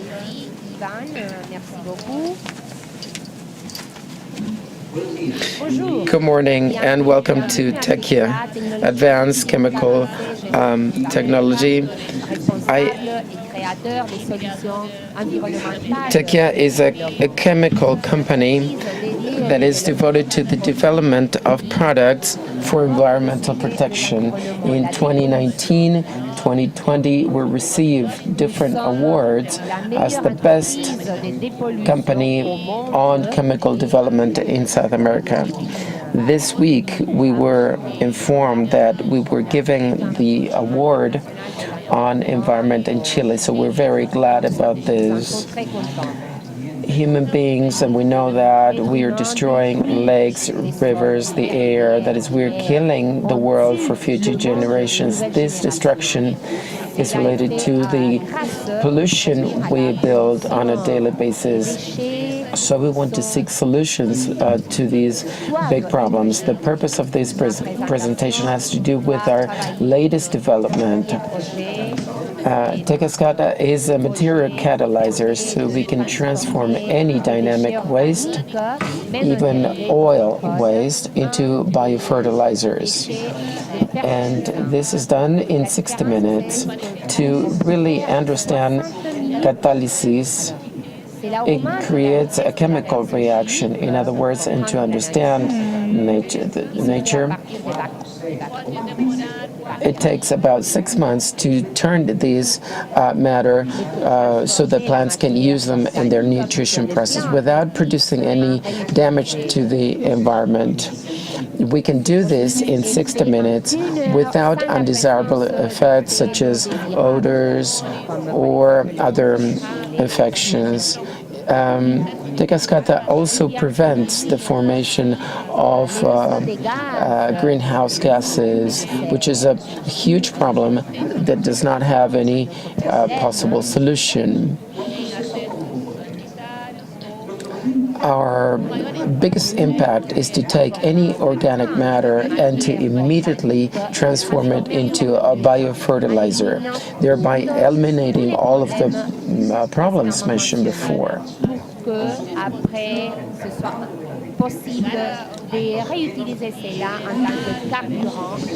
So, field experiences, we transformed an emergency into a life opportunity. In February this year, Arauca, the southern region in Chile, Then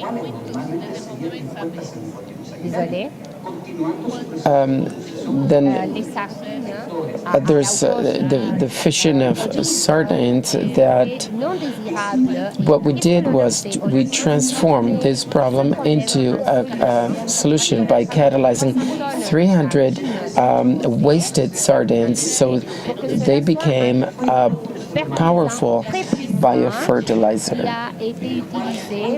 Today, we can see a beautiful field with oat without any flies, no insects. So this procedure was cheaper than actually disposing that in a landfill. Based on this experience from Mexico, they requested a scientific mission to address an issue they have in the Maya Rivera. So cascata is not only to be used in this way. Today, it is available for public in general. Households can produce biofertilizers for their own plants, their vegetable gardens, thereby creating an important social impact. On the other hand, the food industry, the salmon food industry, then catalyze, they can use this so that salmon do not decompose on water, so that when they get to land, then the transformation is almost instantaneous. How do we see the future? By shifting the way we manage waste, shifting from passive to an active approach, because waste will have an economic value. As a result of this, we're finishing an agreement with a company in Chile for waste management. The biofertilizers will then be used in the agro industry. What does this mean? What does this mean? When raw organic materials are applied to the soil, it seemed to be good, but it's contaminated because you need many months for bacteria to process that, leaving a stench and a contamination in the layers of the land.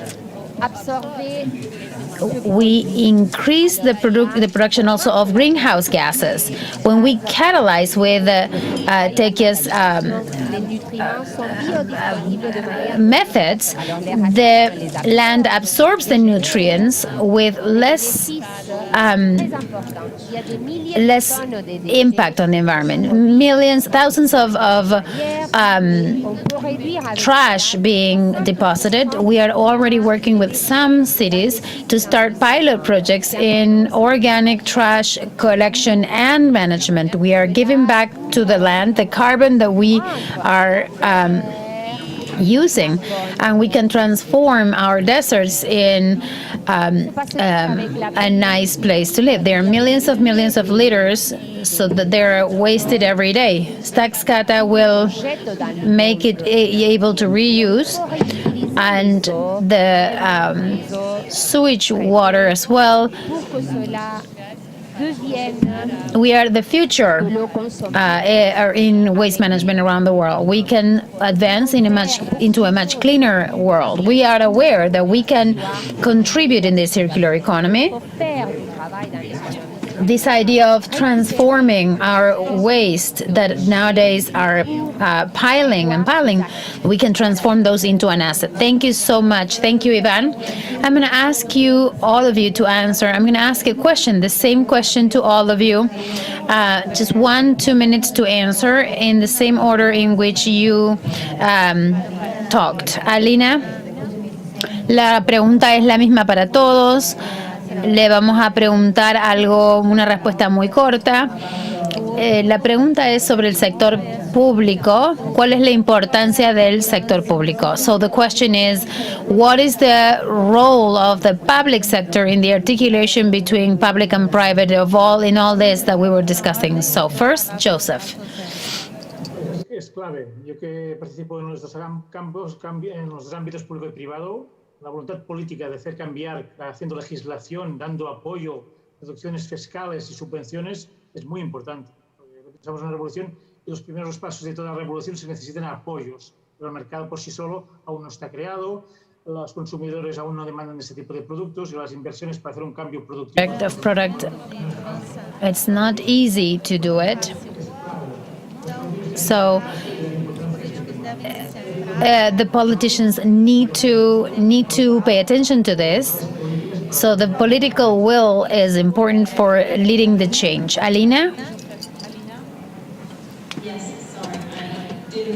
My internet went okay, now the question is, what's the importance of the public sector, the interaction in between the public sector and the private sector?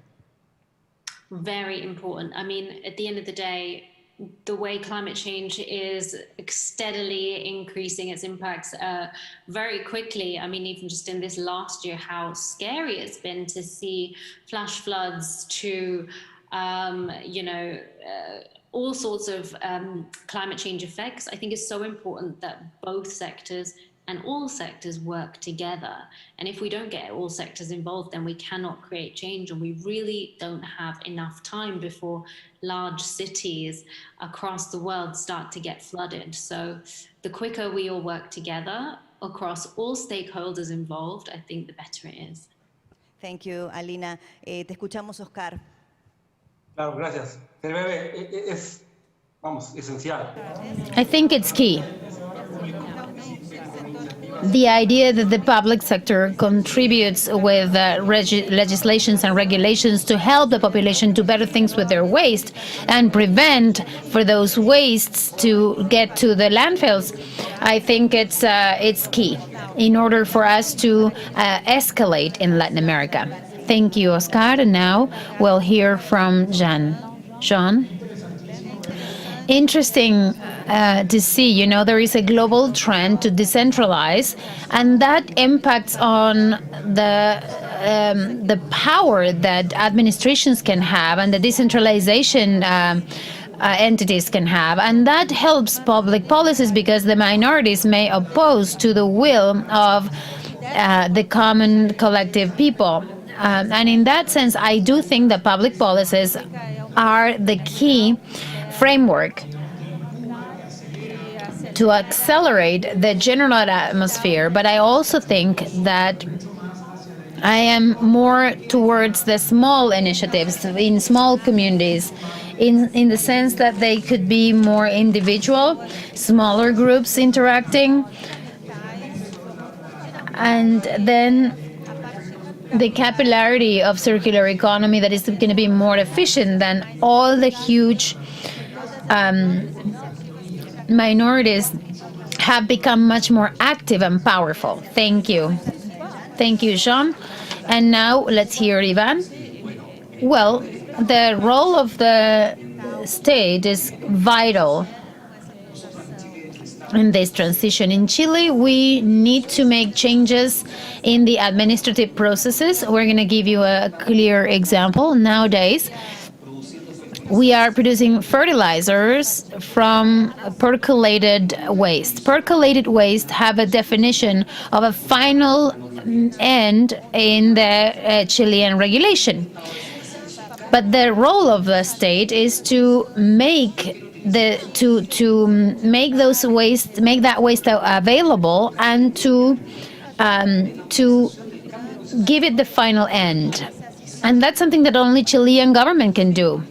One of the biggest impacts that we need to make those changes is to convince the government, the administration, that they must make these changes, because we can have the raw material, percolated, we can have a user, an agricultural farmer, but the administration doesn't allow raw materials to go directly to the agricultural industry. So the process, the administration needs to promote circular economy through legislations. And I think that's one of the most important things, at least here in Chile. Thank you very much. It's been very interesting.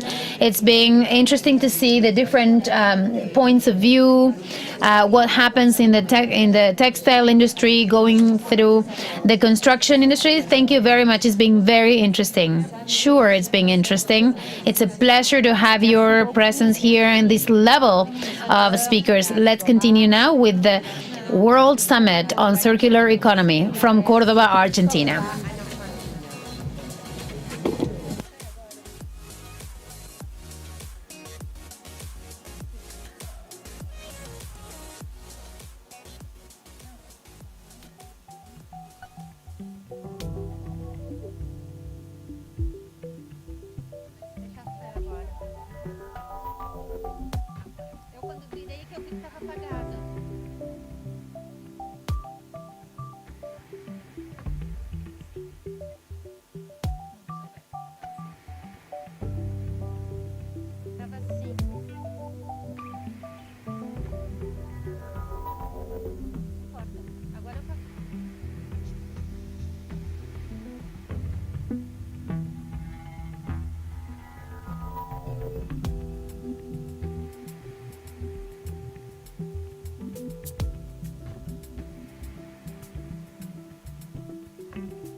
Soy Laura López Coquet, diseñadora industrial, y junto al arquitecto Mauro Barrio y al diseñador industrial Cristian San Martino creamos Bolsa. Bolsa es una marca que arranca en 2019 con la idea de recuperar un material disponible en la ciudad de Córdoba y generar objetos de uso cotidiano. El primer producto que diseñamos y comercializamos es una billetera que está hecha totalmente con papel craft que recuperamos de la empresa cementera Holcim. El objetivo, además de basarnos en la economía circular, es generar un objeto de calidad y que mejore la funcionalidad. Entonces, con la billetera podés acceder fácilmente a tus tarjetas y en caso de apuro tenés una tirita de emergencia que te ayuda a sacar todas. Durante algunos meses del 2020, a raíz de la pandemia del COVID-19, la construcción quedó completamente paralizada y quedaron en desuso un montón de bolsas fechadas que por cuestiones de gestión no podían reincorporarse a la producción de la cementera. Estas bolsas están realizadas totalmente con papel craft que surge de bosques certificados y tiene la característica de ser impermeable, resistente, con excelente acabado y calidad de impresión. Cuando detectamos esta oportunidad, planteamos generar un objeto que tuviese un ciclo prácticamente cerrado. De los árboles se llevan las bolsas, esas bolsas que no son utilizadas para su función esperada son la materia prima para nuestras billeteras. Agregamos valor diseñando objetos de uso cotidiano manufacturados totalmente en nuestra ciudad y que luego de que termine su vida útil alrededor de los 6 meses puede ser reciclado o compostado y así vuelve a la tierra. El proceso de producción tiene varias etapas y genera un puesto de trabajo de jornada completa. Lo primero que hacemos es gestionar el acceso a las bolsas. Las primeras 2 series de la billetera estuvieron hechas con bolsas de cemento de Holcim, pero probamos también con otras bolsas, por ejemplo de harina o de industria del plástico. Para las series de 500 billeteras se reutilizan más o menos 70 bolsas. Después esas bolsas deben transformarse en pliegos lisos que se generan a partir del corte con una plantilla seleccionando la estampa de la bolsa para generar distintos modelos acorde al estilo de la bolsa. Estos pliegos de 500 unidades se llevan a troquelar y se obtiene lo que es el troquel de la billetera, que consta de una parte principal, una tira y 3 refuerzos internos. En este punto se genera un residuo que nosotros aprovechamos para enviar distintos productos de nuestra marca y de otros amigos emprendedores. El paso que sigue es el armado de la billetera en sí, que dura aproximadamente 15 minutos, es un proceso manual, pero está automatizado. El troquel se transforma en el producto a través de plegar y de unir el papel con pegamento al agua no tóxico. El último paso es el control de calidad, donde se le agrega el packaging, que es una faja que está impresa y que incluye toda la información necesaria. En este caso utilizamos papel craft virgen, pero la idea es optimizar este recurso también. En realidad el proceso no termina en el paso anterior, porque lo que comienza luego que tenemos el producto listo es la etapa de la venta y la postventa, que es otro proceso también igual de determinante. Este proceso nosotros lo hacemos mediante redes sociales y una tienda online con envíos a todo el país, tanto por mayor como por menor. Decidimos trabajar a partir de la economía circular porque creemos que el problema de los residuos se puede atacar desde el diseño. Coincidimos y buscamos aplicar los 3 principios de la economía circular, tanto eliminar los residuos y la contaminación desde el diseño, como mantener los productos y los materiales en uso. Bolsa apunta a generar toda una línea de objetos de usos cotidianos, entre los que se encuentran otros modelos de billeteras, fundas para notebook, cartucheras, señaladores de libros. Además, queremos posicionar nuestro producto como regalo empresarial sustentable y largar una línea exclusiva con obras o dibujos de artistas locales, aprovechando su capacidad de personalización. De todos modos, el objetivo más ambicioso de Bolsa es diseñar un sistema de gestión para también recuperar y darle valor a las bolsas que se utilizan en la construcción. Para dimensionar la disponibilidad de esta materia prima, Holcim a inicios de este año inauguró una planta que produce 120.000 bolsas diarias. La idea es procesar estas bolsas aprovechando que cuentan con un poco de cemento en su interior y lograr un material de alta calidad para generar tanto objetos de uso cotidiano como ciertos elementos que se puedan reincorporar a la construcción. Para la construcción de una casa promedio se utilizan más o menos 150 bolsas que van quedando en las obras a lo largo de los meses de trabajo y luego se tiran y no se aprovechan. Entonces nuestra idea es incorporar un impacto social también en este proyecto, incorporando a los y las albañiles en la cadena de valor a partir de comprarles las bolsas. De este modo el material se mantendría acopiado en buen estado hasta su posterior retiro, procesado y convertirlo así en un objeto.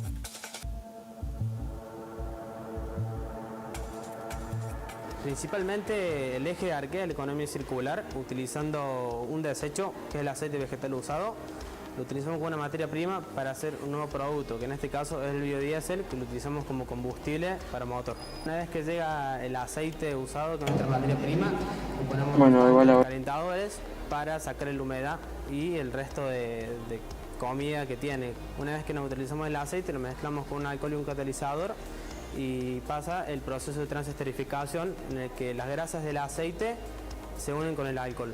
Y ahí tenemos arriba el biodiesel y decantado el glicerol, que el glicerol funciona muy bien como desengrasante. En la utilización del biodiesel para nosotros tenemos muy bajo costo de recolección y mucho menos emisiones que el gasoil convencional.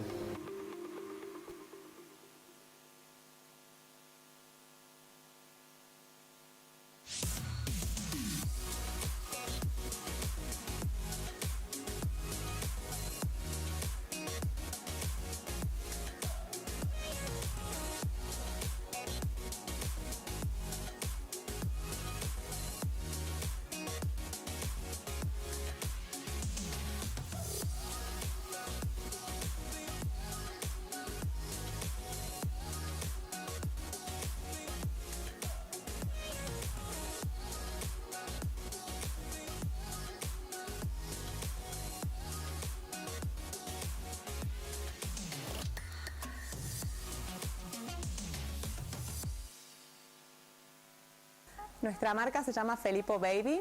Hacemos accesorios de bebé partiendo de textiles reciclados. Somos 3 socias, quien les habla Silvana, Vero y Maru. Básicamente lo que hacemos es recorrer fábricas, talleres, modistas y todo el remanente de la producción, es decir, lo que para ellos es un desecho, para nosotros es materia prima.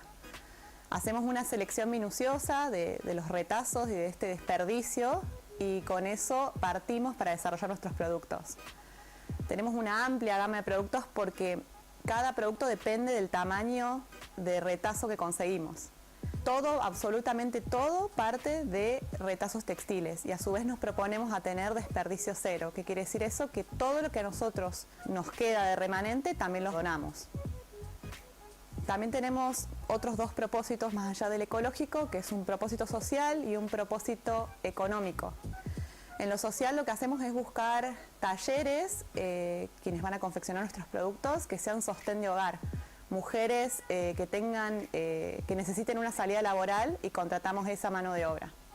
Y por otro lado tenemos una finalidad económica. Nosotros tenemos un producto que es sumamente económico y que eso va a permitir de que la gente tenga mucho más acceso, que haya una alta rotación para que el impacto ambiental sea aún mayor.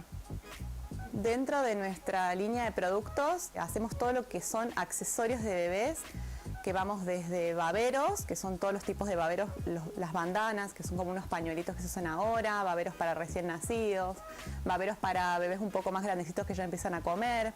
Como así también hacemos portachupetes, que demandan retacitos mucho más pequeños. Hacemos vinchas, turbantes, gorritos de todo tipo. Y de acuerdo al tipo de retazo va a ser el tipo de producto. Por ahí recibimos retazos que son un poco más grandes y nos permiten hacer mantas o hacer ediciones limitadas de bolsitas para dormir. Todo va variando y vamos agregando productos nuevos a medida que nos vamos inspirando con los retazos que recibimos. Además de los accesorios de bebés, productos de la pandemia que estamos viviendo, vimos la oportunidad de desarrollar tapabocas bajo el mismo concepto, obviamente teniendo en cuenta todas las consideraciones y las necesidades que tiene que tener un barbijo. Entonces es un producto 100% reciclado, tiene 3 capas de tela y a su vez en el centro tiene fiselina que viene de otro tipo de industria y de otro tipo de desperdicio. Maru y yo teníamos una marca de ropa para chicos y del corte surgían millones de retazos y pedazos que nunca nos animamos a tirar para no generar ese desecho. Luego, por las circunstancias de la economía, nos vimos obligadas a cerrar y dijimos, bueno, ¿qué hacemos con estos retazos? Les demos una segunda vida. Y así surgió Felipo, digamos. Dijimos, bueno, ¿qué entra en este retazo? Porque no podemos sacar una remera, pero sí empezamos a buscar en qué rubro podíamos introducirnos para darle el mejor uso a esos retazos. Uno de nuestros primeros desafíos era que la gente creyera en este concepto ecológico. Al principio nos costó mucho que la gente entendiera el valor agregado de nuestro producto más allá del producto en sí. Hoy en día notamos que es cada día es mucha más gente la que entiende y la que le da importancia a toda la parte ecológica. Así que ese es nuestro desafío, generar, digamos, que también las empresas que donan los retazos sean conscientes de, digamos, del daño que generan tirando esos retazos y que busquen, así como estamos nosotras, hay un montón de personas y emprendimientos más que le pueden dar una segunda vida a esos retazos y ayudar al medio ambiente. Creo que entre todos los cordobeses, ya sean empresas grandes o pequeños emprendedores como nosotros, podemos aportar nuestro granito de arena para lograr un mundo mejor. Nosotros todos nuestros desperdicios los donamos a pequeñas productoras de villitas o que necesitan esos productos más pequeños y creemos que empresas más grandes pueden también donar sus retazos para que entre todos aportemos nuestro granito de arena para un mundo mejor.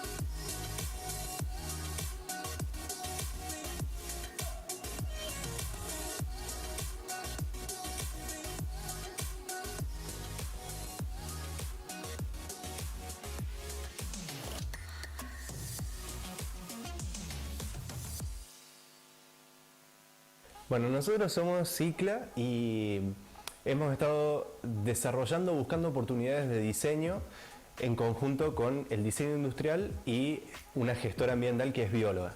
El equipo este se conformó a partir de la interacción y sinergia de distintos profesionales o estudiantes, como es mi caso y el de mi compañero. Yo soy Rodrigo Castaño, estudiante de diseño industrial de cuarto año. En la misma condición académica está Javier Abraham y María Álvarez de Miguel como bióloga y gestora ambiental. Entre los tres, en sinergia con esto y creyendo también en el desarrollo de la innovación abierta, en un colectivo que también podemos llegar a consultar a futuros usuarios, a ingenieros industriales, a colegas del mismo rubro, estamos desarrollando este producto. Dentro de esas oportunidades encontramos un valor en todo lo que es el cultivo y empezamos a trabajar en cuanto a la investigación, que eso nos llevó aproximadamente un año y el día de hoy, después de algunas maquetas, de algunas verificaciones y de entregarnos también un poco a la innovación abierta, de conversar con otros biólogos, con otros gestores ambientales, con otros diseñadores, con colegas del rubro también y con ingenieros agrónomos, llegamos a un concepto de cultivo que se basa en la permacultura como cultura permanente, como una visión más holística de la utilización de recursos de una manera circular.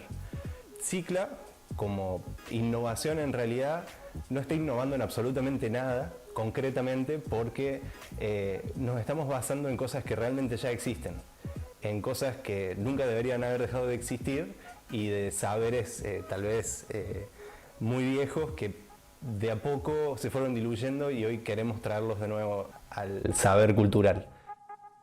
La permacultura, en la bajada hacia el producto que nosotros hacemos, es concebir en el cultivo un sistema que no sea cerrado como el de una maceta, sino un sistema abierto. Dígase de otra forma, un ecosistema, en el cual nosotros podemos tener una zona de cultivo y al mismo tiempo, en sinergia, involucrar el mundo del compost con el lombricompuesto y toda la interacción de líquidos, de lixiviado, de agua, de riego, de crecimiento de plantas, de descomposición y llegar al compost, se pueda reutilizar y volver a integrar en el sistema sin ninguna pérdida, que sea un sistema que se autonutra y que se construya a sí mismo. Nosotros trabajamos la economía circular desde varios aspectos. Por un lado, la misma permacultura, de hecho, es económicamente circular porque utiliza recursos que vuelve a revalidarlos en un mismo sistema y los vuelve a reutilizar. Y por el otro lado, desde el lado productivo, hay dos posibilidades.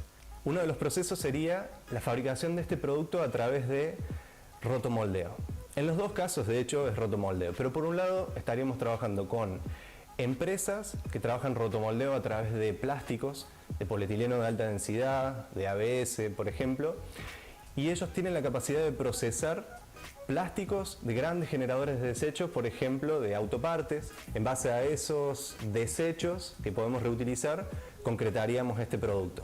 El segundo camino es trabajar en una escala ya inferior, también de rotomoldeo, pero el cuerpo principal serían resinas que podrían ser cargadas con otras partículas inertes que sean sobrantes de la industria. Por un lado, nosotros contemplamos el hecho de reciclar y de reutilizar materiales, y en esto de la economía circular también está la idea de que, llegado el caso de que cierto desperdicio no puede reintegrarse en el sistema, hay que pensar y ser conscientes de cuál va a ser la deposición final. En ese caso, esos productos que son de deposición final serían nuestras cargas para hacer este rotomoldeo.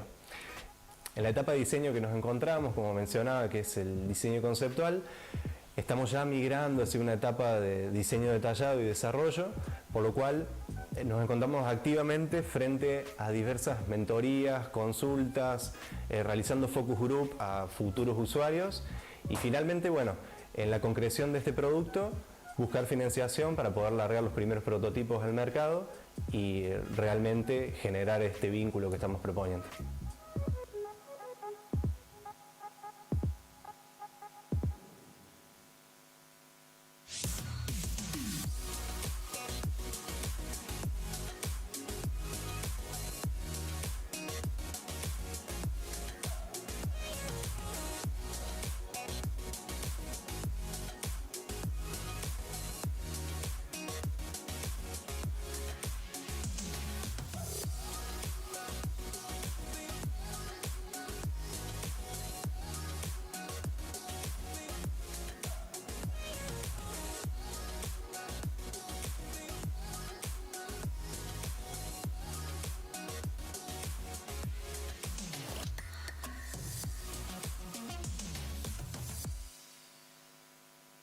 El mundo ha estado viendo al plástico como un enemigo de la solución ambiental. Yo lo veo justamente lo contrario, digamos, el plástico tiene tantas posibilidades, lo que tenemos es que volver a entender cómo usarlo para que el impacto ambiental sea cada vez menor. Así que con eso nace CIPA, que es la nueva marca con la que vamos a trabajar para la industria en lo que sean necesidades en plástico, pero nosotros agregándole una mirada de las posibilidades que tiene el plástico para ser parte de la solución del desafío ambiental. Por ejemplo, en este momento estamos trabajando con economía circular en un producto que reemplazaría el vaso de polipapel. Una persona que toma un vaso de agua va a estrenar un producto, va a ser un vaso nuevo, pero no va a ser nuevo el plástico. Luego lo disponen, nosotros lo retiramos, lo reprocesamos y volvemos a darle un vaso nuevo para que vuelvan a trabajar.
Seguimos en la Cumbre Mundial de Nous Economía continuons Circular y esta dans ce vez para sommet mondial abordar un d'économie tema que a veces circulaire aplicamos pour a las travailler un personas, ser sujet appliqué resilientes. aux personnes. Let's continue now with the Congress. Now we're going to approach the issue of resilience. Resilient cities. Sebastián, the title is Circular Economy and Material Management, New Strategies for the SDGs. And we're going to hear from the moderator for this panel in our country, Deborah Plager. Thank you for the presentation. I think it's very opportune to have the resilience not only of individuals but also of societies and cities, especially in this pandemic context. That's why we're going to hear very attentively. We're going to hear from Peter Heck, CEO of the Institute of Environmental Campus in Bakersfield of the Trier University of Applied Sciences. Peter, adelante. Merci beaucoup. Thank you so much for inviting me. Let me share my screen with you so I can Pantalla con ustedes.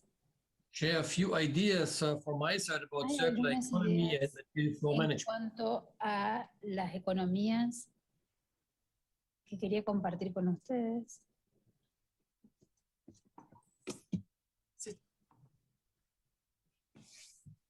Well, I want to share this topic with you. Quiero compartir este tema con ustedes.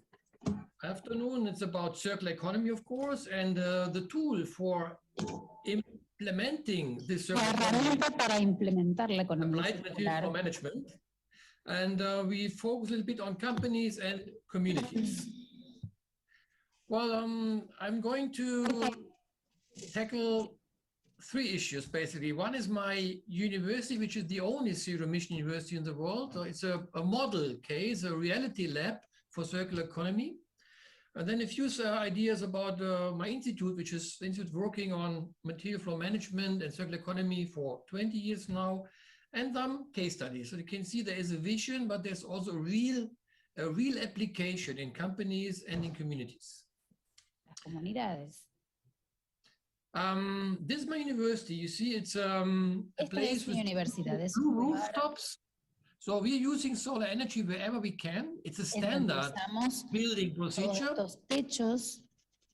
We are one of the greenest universities in the world. And we are number 6 worldwide with regard to sustainability. And we are number 1 in Germany. And we are part of an international sustainability campus network.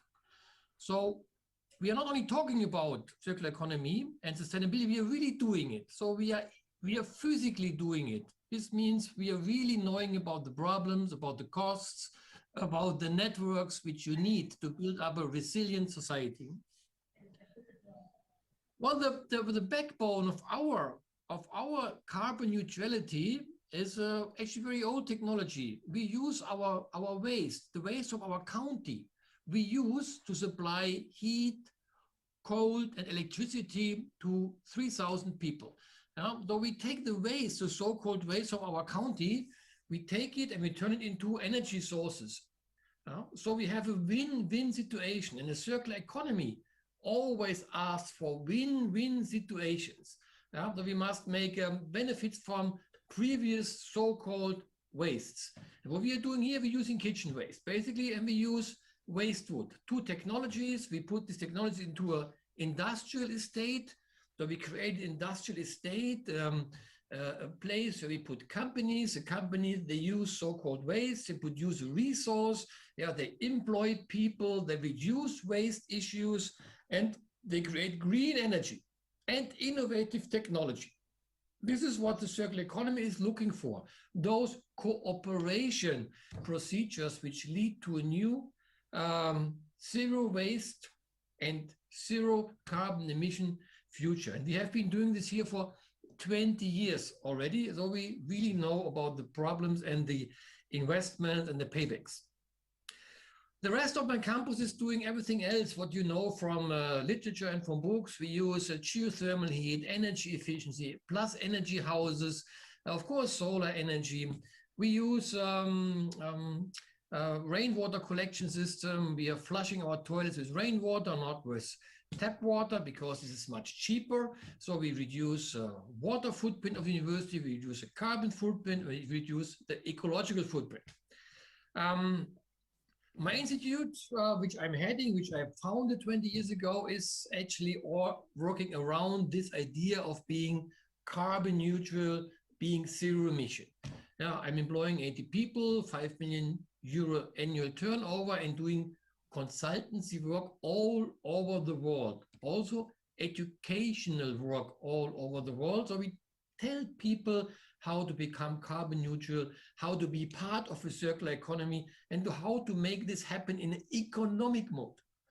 Important, especially if you don't have money, you must stop actually wasting money. And this is what we try to communicate to our friends all over the world.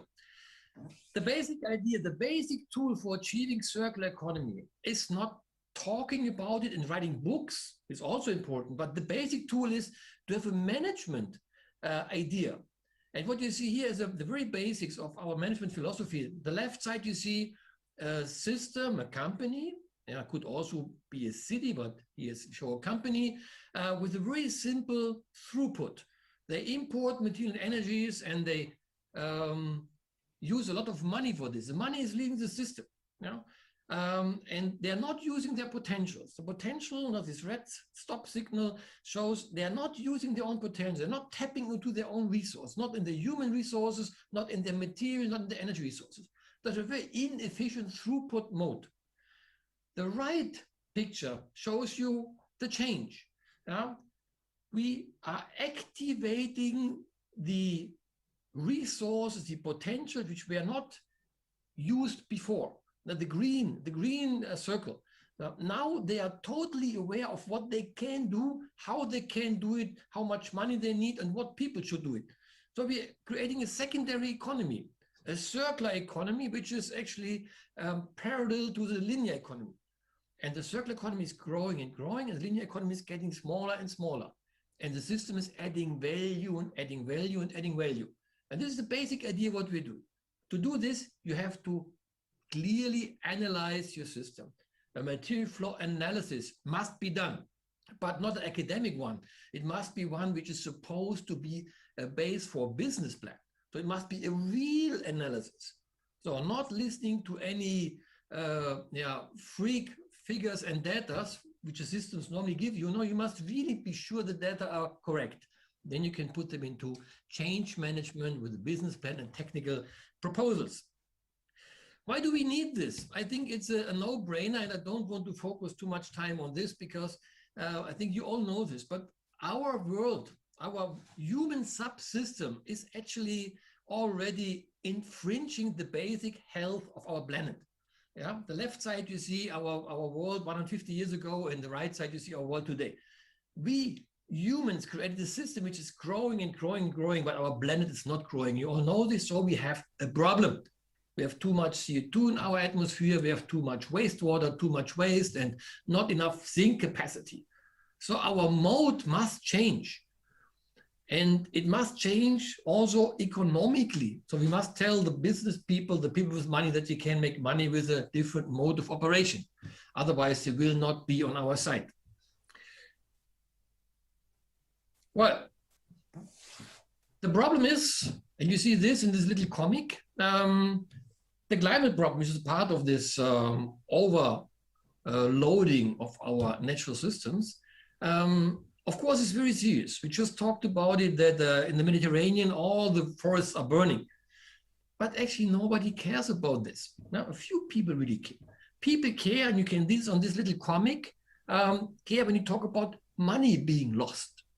So our problem is that we must transfer all those problems in money terms. So we must explain to our society, our politicians, our entrepreneurs, that here we are also burning money, revenues, potential business, and that not doing this also can be very green new business. And then we will have the support of the business community, and this will make our life much easier. Well, circular economy, another thing which I'm not going to explain in detail because you're all aware of this, is Ellen MacArthur Foundation illustration. We're talking about basically reuse, repair, not using special resources which are scarce or which are heavily pollutant. So we have really to think about each and every material which we are circling in our society. This is tremendous work. On the other hand, it's a lot of employment for our academic people and our non-academic people. So from the side of employment, innovation, and development of society, it's a fantastic opportunity. Yeah? But we have to put money behind it, that you can pay people for being employed by saving, by more efficiency, by new products. And this is the big idea. It's not an environmental thing we are doing. It's really a new economic paradigm. Yeah? And this we must tell to society, to our leaders. It's a new economic paradigm. So a new way to make money. Change management to circular economy is a new way to make money, to lift the phoenix out of the ashes. And this is something what I'm telling all my friends in Africa, very poor mayors, very poor people, that they can use circular economy to step out of poverty. Yeah?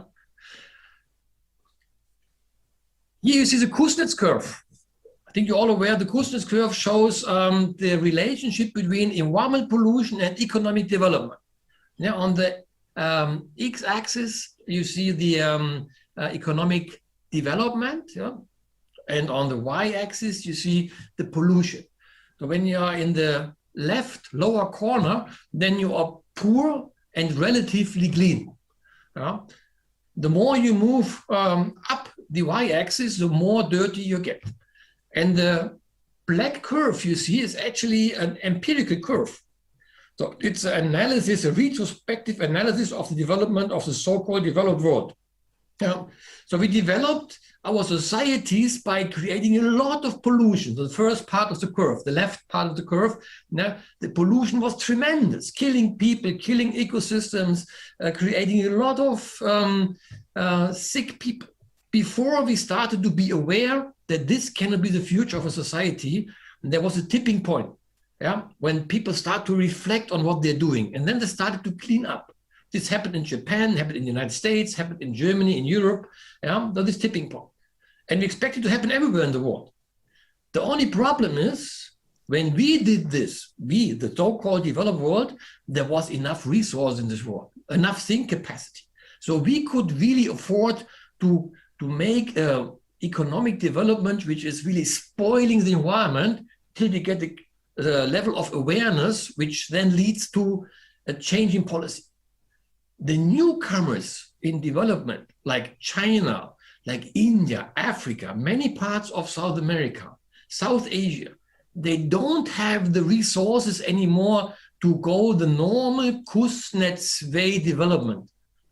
They cannot. Physically, these resources and capacities are no longer existing. We took it. So that's why they have to jump into circular economy. It's a demand and a unique opportunity. And you see the green line. This is actually bypassing the Kuznets curve. And this you only can do by jumping into a circular economy mode when you are still very poor. On the left side of the curve, you are still poor, but you're already using technologies from the right side of the curve, where the so-called developed rich world is doing a lot of fancy environmental things. So we have to shift this technology to the very poor countries now. Yeah? And they must be able to afford this. So we must create the business for them that having no waste is beneficial for a poor African mayor, like it's beneficial for a poor mayor in Argentina and a poor mayor in Germany. Yeah? But on different levels, of course. And this is what we are doing. We try to shortcut the normal economic and environment development as shown by the Kuznets curve. And this is a fascinating thing. This curve is actually not my invention. It's done by Chinese scientists. They told me that China cannot develop like Europe did because if Chinese go our way, this world will implode because there's not enough think capacity for the pollution. So we talk about decoupling economic growth from source and sink, stress, zero emission as a guiding principle, not a fancy idea. Zero emission is a basic standard demand for everything we're doing. And material flow management is operational toolkit.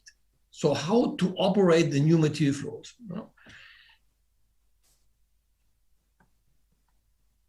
This means starting from the basics, from waste to resource management. Forget about waste.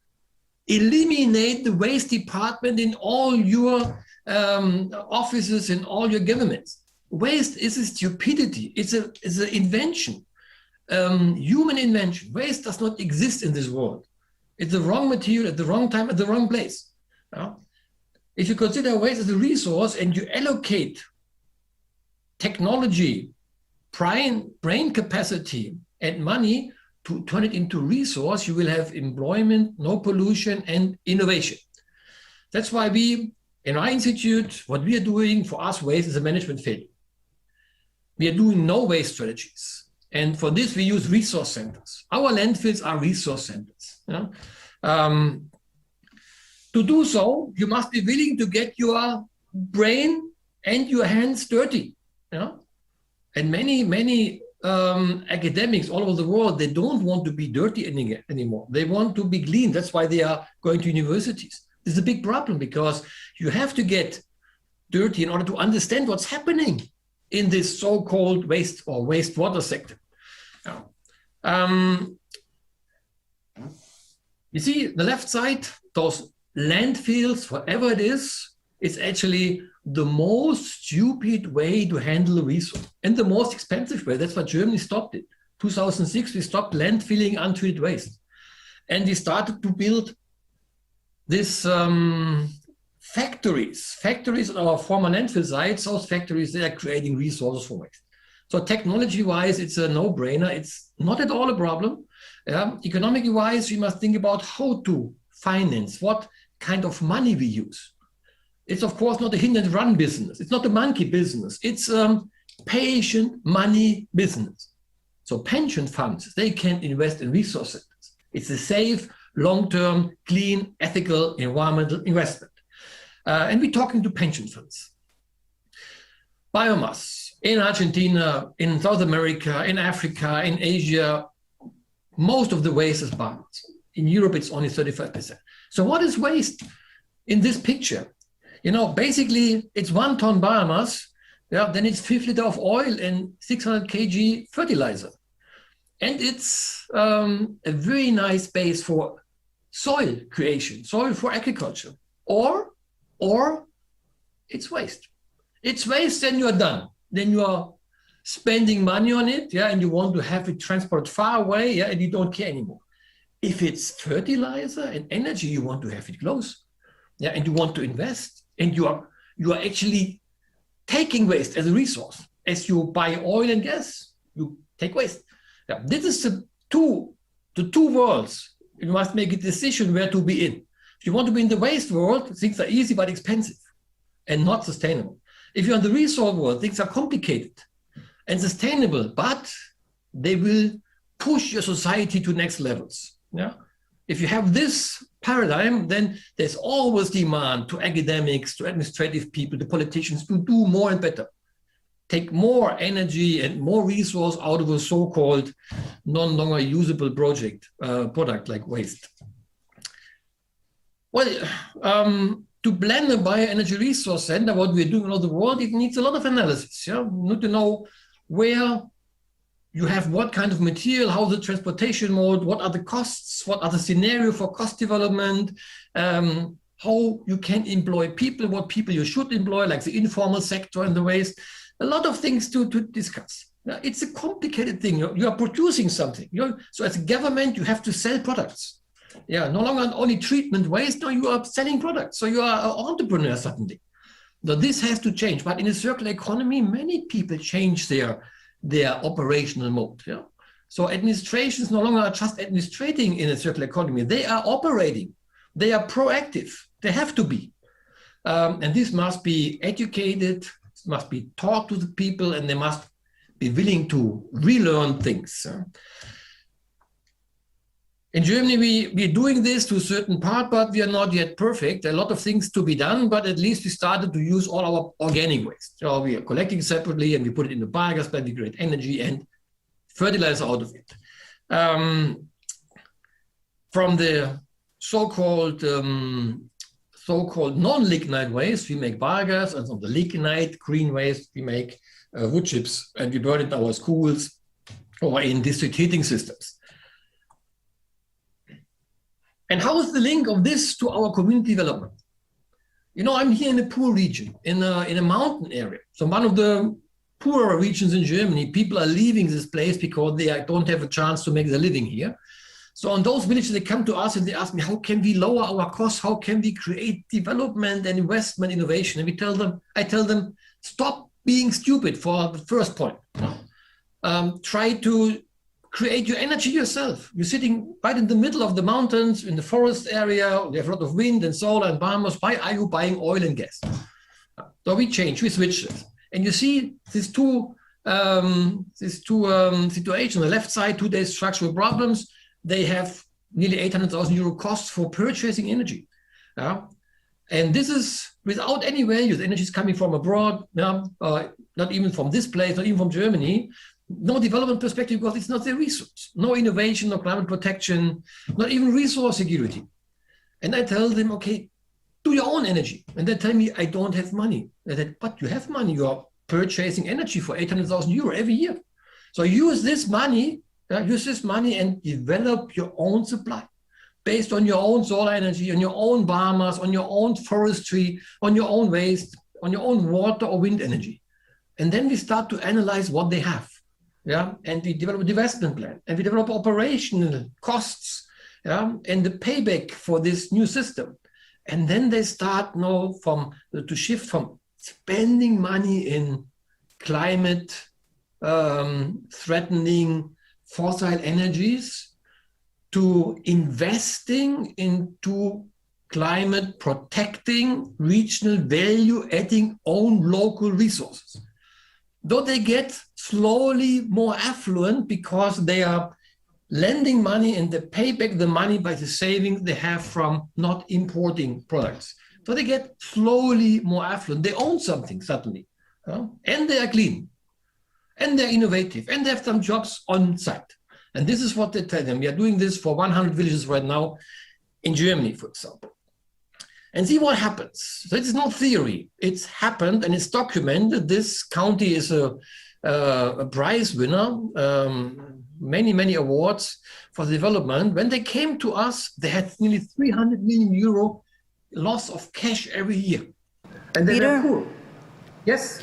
It's very interesting, everything you're talking to us today, but I would like, because we're running short on time, I would like to ask you something. After listening everything you said to us today, how the pandemic is interacting with all these subjects we're talking about? It's not so much interacting because people have more money and more time to take care of their own system. They're not traveling so much. They're more focusing on their immediate environment. The only issue what we have, we cannot make so many town hall meetings, which are to a certain extent very important. Town hall meetings to meet the people, to talk to them, to yell at them, to really to make them nervous, to push them to do more. And this you cannot really do with web meetings. You must be physically confronting them and telling them what's wrong with what they're doing and how they can change. This is something. So it has a good side. We have a lot of good sides from the pandemic for the project we're doing in Germany. Of course, I cannot fly right now to Argentina. I cannot fly to Africa. I'm not allowed as a public employee to fly. Those projects are now on hold. But the things we can do here, it's really, even more efficient because people have time to think about things. Before they were always traveling, running, and now they're reflecting more on things. Okay, and the other thing I would like to ask you is about the public sector. What's the importance of the public sector working together with the private sector? It's of key importance because the public sector, they take care of the basic welfare of the people in the administrative area. Though they know about the material flows, they can organize, they can inform, they can educate. So they can put the people in their places and they can ask companies to cooperate for sharing resources to offer so-called excess products to the society or society can offer to them. Look, my university, we are government, but we ask companies to handle our waste and give us back the heat and electricity. So they are implementing things which we cannot do, but we can tell them what to implement, and we can organize markets for them. That is circular economy. We have to redefine the role of public and of private sector in order to be more cooperative. In many countries in South America, the public sector is not strong and the private sector is very strong, and they're actually a little bit abusing society, and that's why you have a lot of economic and environment problems. In Europe, it's the other way around. Here, the public sector is very strong, so we have a lot of inefficiency because public sector is everything but not efficient. So we have to find the best between those two areas, and this is a part of circular economy to give each of those two a new role, and teach each to be more cooperative. And the big companies now, at least in Europe, they really are serious about circular economy and sustainability. They really are changing the material flows. And though they need the government, they need the area around, they need new places, they need new markets, new cooperation partners. Last question for you, Peter. How do you think the new generations are thinking about everything you talked to us today? We are teaching a lot of young people, and they, of course, are fascinated because, we old people, we left them a world which is actually a very dirty and a very disastrous world, and they have to live in this world for the next 50, 60 years, so they are looking for options and solutions, and talking to them, teaching them, I can give them at least examples how we can have a good life, even can be an entrepreneur by saving the world. It means we don't have to be a bad entrepreneur, we don't have to feel bad by making money, because we can make money by creating a new green world. And this is for many of my students very important, because like I and you and everybody, they also want to have a nice life. They don't want just to save and not to spend money. They are young and they want to have a good life, and I show them how they can do this, and how they can be part of a new economy. And this economy is, I think, a very interesting economy, but it takes a lot of thinking, new investments, new models, and we must forget about a lot of linear structures, what we all have learned in our universities. So we have to reframe our universities. A lot of things to do, but examples exist. I see from the speakers in your conference, all those people I also know, they are also front runners in new ideas. So nobody can say the ideas are not there. They are there. The money is also there. And so it's only up to us to push, make decisions, and be part of the change. Okay, thank you, Peter. We have the last minute. I don't know if there's anything else you want to tell us today. No, basically not. Only that in everything what I told you so far, and all the things which I could not tell you because shortage of time, it's also part of educational system. We are teaching material flow management, and we invite everybody to come to our place for educational exchange, to learn from you and to tell you about what we are doing, so that we can adapt these ideas to each and every place in this world, so we make a better, greener, more sustainable, circular world. Thank you, Peter. We look forward to be able to fly again, so you can come to Argentina, or any one of us go to Germany. Thank you. Okay. Bye. Peter Heck. Bueno, fue muy interesante, ¿no es cierto? Peter Heck dándonos su perspectiva también, ¿no es cierto?, sobre la economía circular, sobre la importancia de la educación en la sociedad y en las nuevas generaciones particularmente. Bueno, Deborah, nosotros te lo vamos a decir en español para que quede bien en claro. Te agradecemos muchísimo. Thank you, Deborah, very much for being with us. Para mí estar acá. Muchísimas gracias. It's great to be here. A great honor, and then have a safe trip back to Buenos Aires. We are right in the center of Argentina. Thank you. Again, Sebastián, we have to go on. That's right. We'll continue la Cumbre with Mundial de Economía the Circular next desde la panel capital in de the la World provincia de Summit on Córdoba, Circular República Economy. Argentina, para todo el mundo.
Estimados participantes, continuamos en el desarrollo de esta segunda jornada de la Cumbre Mundial de Economía Circular.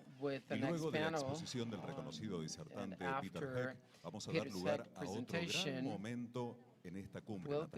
Así es momento de presentar a la moderadora que nos acompaña a continuación. Ella es Maru Dufar, magíster en periodismo por la Universidad de San Andrés, licenciada en comunicación social de la Universidad de La Plata, periodista política y de investigación, integra el equipo de Periodismo para Todos desde el año 2013 y hoy conduce junto a Luciana Geuma el único programa político de mujeres en Todo Noticias. Está al frente además de TN Central junto a Nicolás Viñasti, tiene su propio programa en Radio Con Voz desde el año 2018 y es autora del libro La Argentina Rota, Divisiones y Reconoceres alrededor de la grieta.